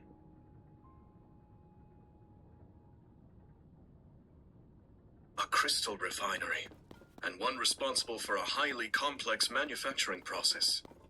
The nature of the work was such that only a select few constructs could perform it, and only 2 of those remain in operation. Fortunately, that is enough for now. Though apparently there was a time when they could be found throughout the kingdom. This is a crystal refinery. I can take your crystallized charges and use them to produce energy wells. We've already kind of discussed this, so let's just do it. Oh, never mind. I do not have enough. I do kind of wonder what the point of this one is then, because you definitely can't have enough by the time you get there. And there is one that is so much more convenient that we are about to get to.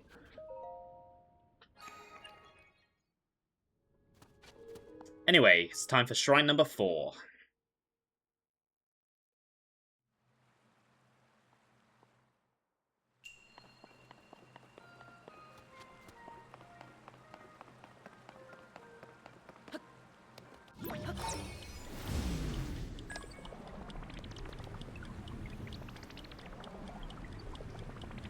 So this one is pretty simple. I've already done some crazy stuff with rewind outside. Not rewind, recall. Same difference. You like the glitch where you hold 11 swords at once? Yeah, that one is crazy. I still don't fully understand how that one works.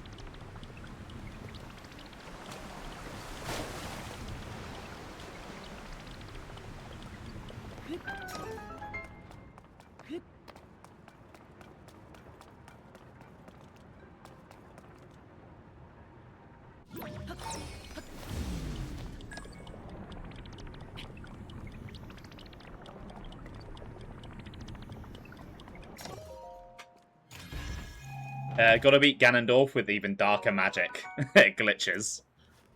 It's the only way to win.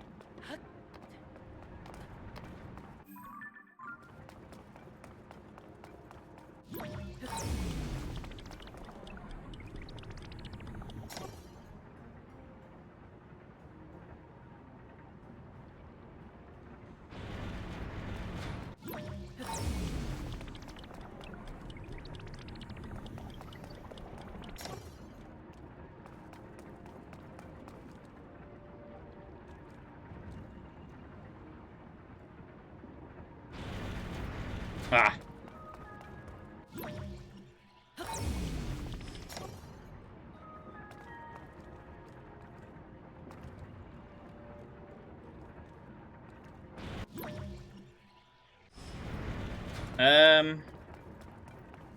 What?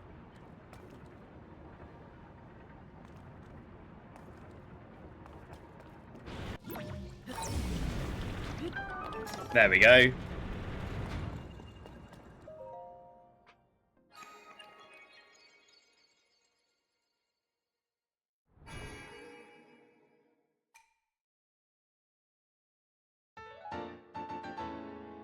So from what you understand, the link in the menu isn't the same link you control. It's actually a separate instance, so it's possible to desync the two. I think the item dupe glitch that I do is possible because of that.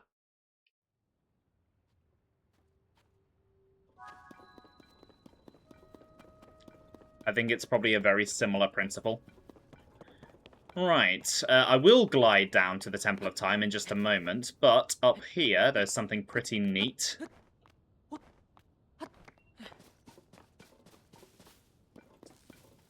There is a big old tree up here.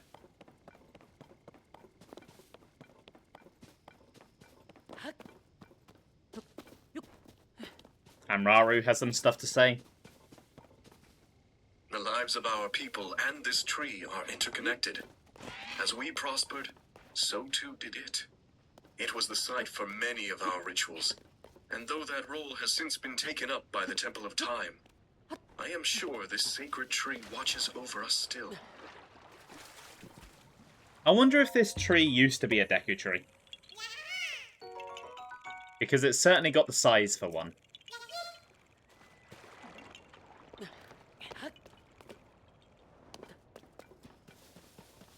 And there is a Korok in there.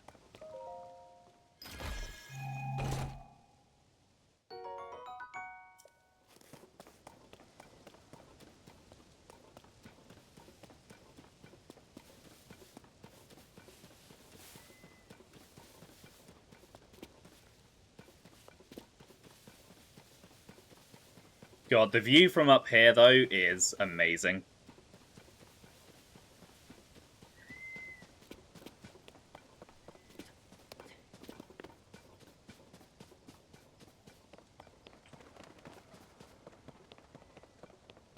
Oh, you can actually see some of the ground from here as well.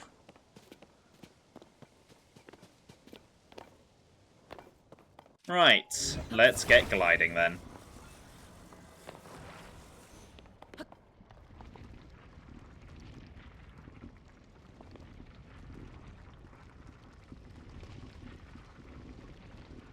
Right, I do see there is a mini-boss down there.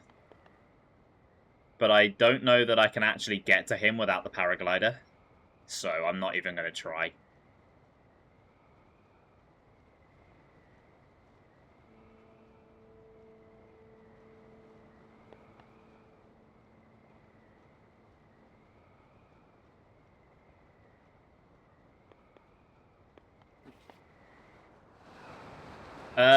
I think I may have fell off slightly too early there. I don't know if I'm going to make this. Okay, no, I think I'm fine.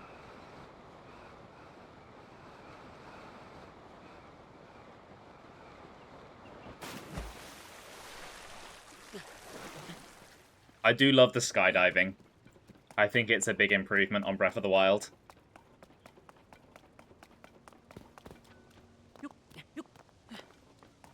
Like, I feel like you have a lot of aerial control in this game. A lot of aerial mobility.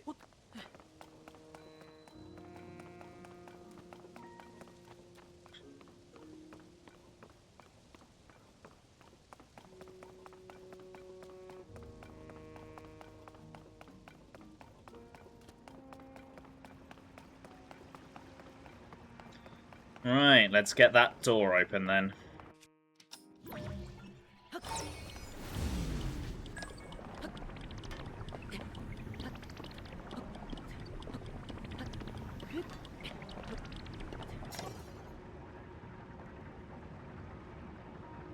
Side note that I haven't really discussed.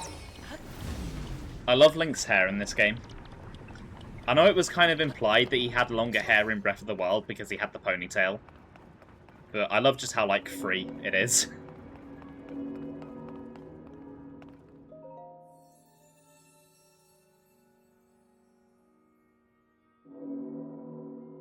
You who have conquered the shrines and claimed their lights of blessing. In exchange for 4 lights of blessing, I will grant you power. You want a heart container, yes? I mean, I'd rather have a stamina vessel, but I shall grant the power you seek. You think I'm a big improvement over Breath of the Wild? Oh, thank you, Sap. That's really nice. That might be the nicest thing anyone has ever said to me.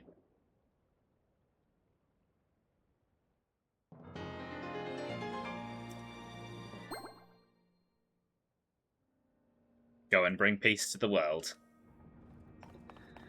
Right. Let's open the door.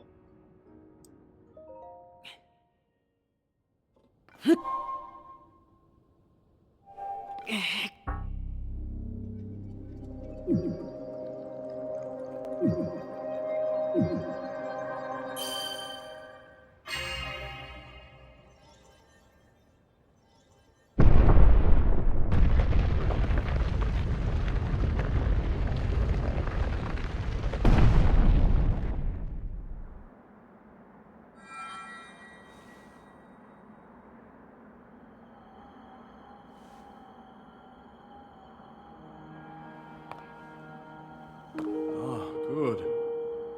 I see you have managed to open the door. You haven't fully recovered yet, but that is to be expected. You are almost beyond saving. By visiting the shrines and receiving their blessings, you have mitigated some of the corruption's effects. Though our time together has been brief, I am so happy that we finally met.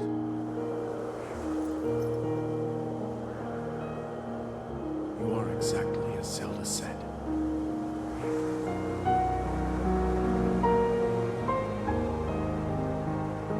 I've done everything I can for her. Now it is up to you.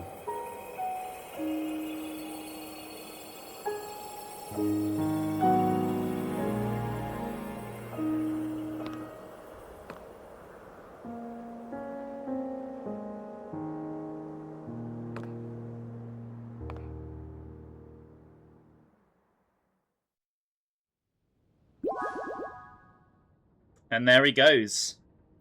Now that I've actually played this game in Age of Imprisonment and know a bit more about him, I'm actually a bit more emotional to say goodbye than I was in my first playthrough. You're a real one, Raru. It was good to know you.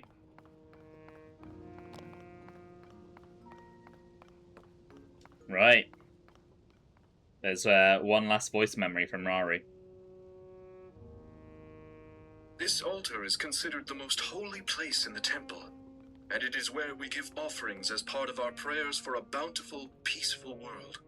I have heard ancient legends that it could interact with a sacred power, allowing travel back and forth through time.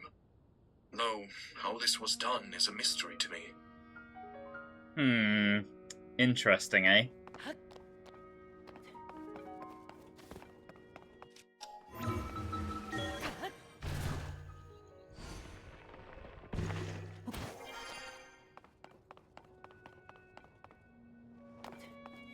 They have really let this path fall into disrepair. Someone needs to come in and fix this.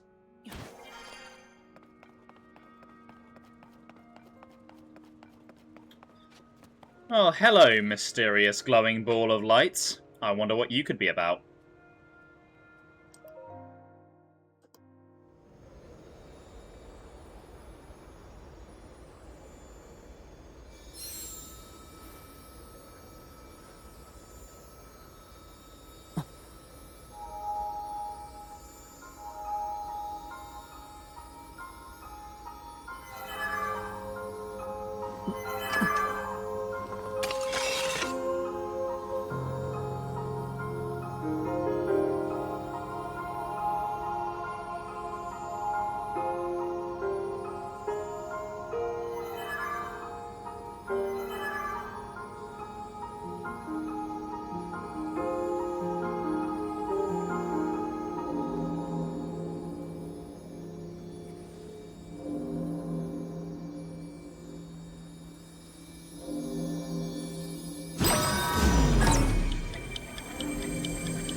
Link! Link! You must find me.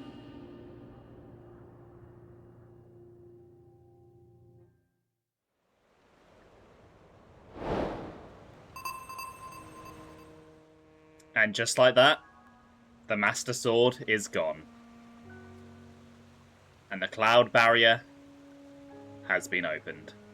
So I like to think that, I mean, it's less like to think and more, I'm sure it's pretty fucking obvious. But these clouds, I'm pretty sure that that was the cloud barrier from Skyward Sword. And that the dragon has been up here this whole time. That's why we didn't see this one in Breath of the Wild. And it has now just opened the barrier. So we can now come and go between the sky and the ground as we please. How did Zelda say that? With, like, the same telepathy mind magic that she probably used in Breath of the Wild, you know? Thinking about it, this Temple of Time had a pedestal with a magic stone in front of a big door. You know, I never really put that connection together. That's quite interesting. Yeah, so that was the Great Sky Island, the tutorial of The Legend of Zelda Tears of the Kingdom. It is quite different from the Great Plateau. Like I said, the Great Plateau was sort of like a micro version of Breath of the Wild. They kind of set you loose, and then you can do the 4 main objectives in any order, and then you head to the middle of the map. Whereas the Great Sky Island is a much more structured tutorial, but it was needed because of the type of game that this is. I don't think a Great Plateau style tutorial would have worked very well for learning Ultra Hand and Fuse and stuff like that. I do think the Great Plateau is the better bit of gameplay because of it. It is more replayable, it feels less like a tutorial, but I don't mind the Great Sky Island, and it is pretty and fun to explore as well. What I do take a bit of issue with is how they play into the story structure, though. Because Breath of the Wild, the mystery of what happened and what's gone on, is with you for the duration of the Great Plateau. Then you meet the king at the end of it, and you get given the general gist of everything, and then the rest of the game builds on that. Tears of the Kingdom, however, is trying to have a mystery, so you leave the tutorial with a lot of questions. And the problem is, well, we'll see the problem as we get further into the game. I'm just planting that seed for now. You have issues with it that you'll dump on Discord. I am looking forward to reading them. Just remember to spoiler tag them, because I know not everyone in chat has actually finished Tears of the Kingdom. Right. There is one last thing left to do. We don't have the paraglider, but it's time to go down.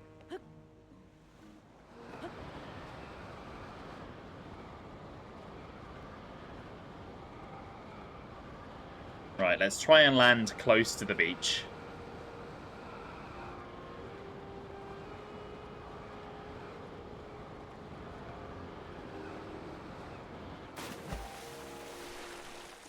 So, this was where the bottomless swamp in Breath of the Wild was. It is now no longer here. It has collapsed and turned into this much prettier lake. It is a bit disappointing because the bottomless swamp was a really cool landmark, but also this lake is quite pretty, and, well, considering what role this lake plays in the game, I don't mind it. You know, it's quite important. But, yeah, I think that will probably do it for today. It's a slightly shorter stream than usual, but I don't think we really have time to get started on anything else. Next time, on The Legend of Zelda Tears of the Kingdom, the search for Zelda begins. The quest to hopefully get a paraglider begins. And I'll be starting by heading over there. I hope you guys are looking forward to it as much as I am. I have a lot of thoughts about this game. A lot of stuff to say. And we won't be hearing most of it next week, but we'll be hearing some of it, I'm sure. I have a lot of mixed feelings on this game. Some very positive, some very negative, and I've been waiting for ages to, like, fully articulate how I feel about this game. Anyway. Thanks for watching, guys. I hope you enjoyed the stream. I will be back on Wednesday with some more The Legend of Zelda Tears of the Kingdom. Then on Thursday, it is the first Thursday of the month, so it is once again time for a Minecraft stream. This time, it is over here on my channel.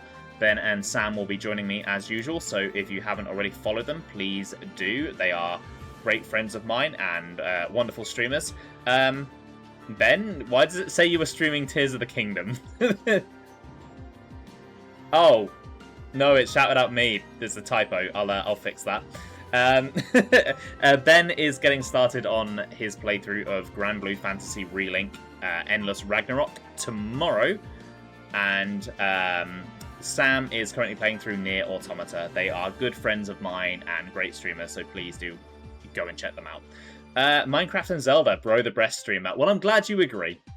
Seems we have similar taste in games. Right. I'm going to look and see if there's anyone we can raid. There is actually. Okay. Looks like Ami is doing her usual Digimon podcasty thing. So I've not been over there in a while. So why don't we go and say hey?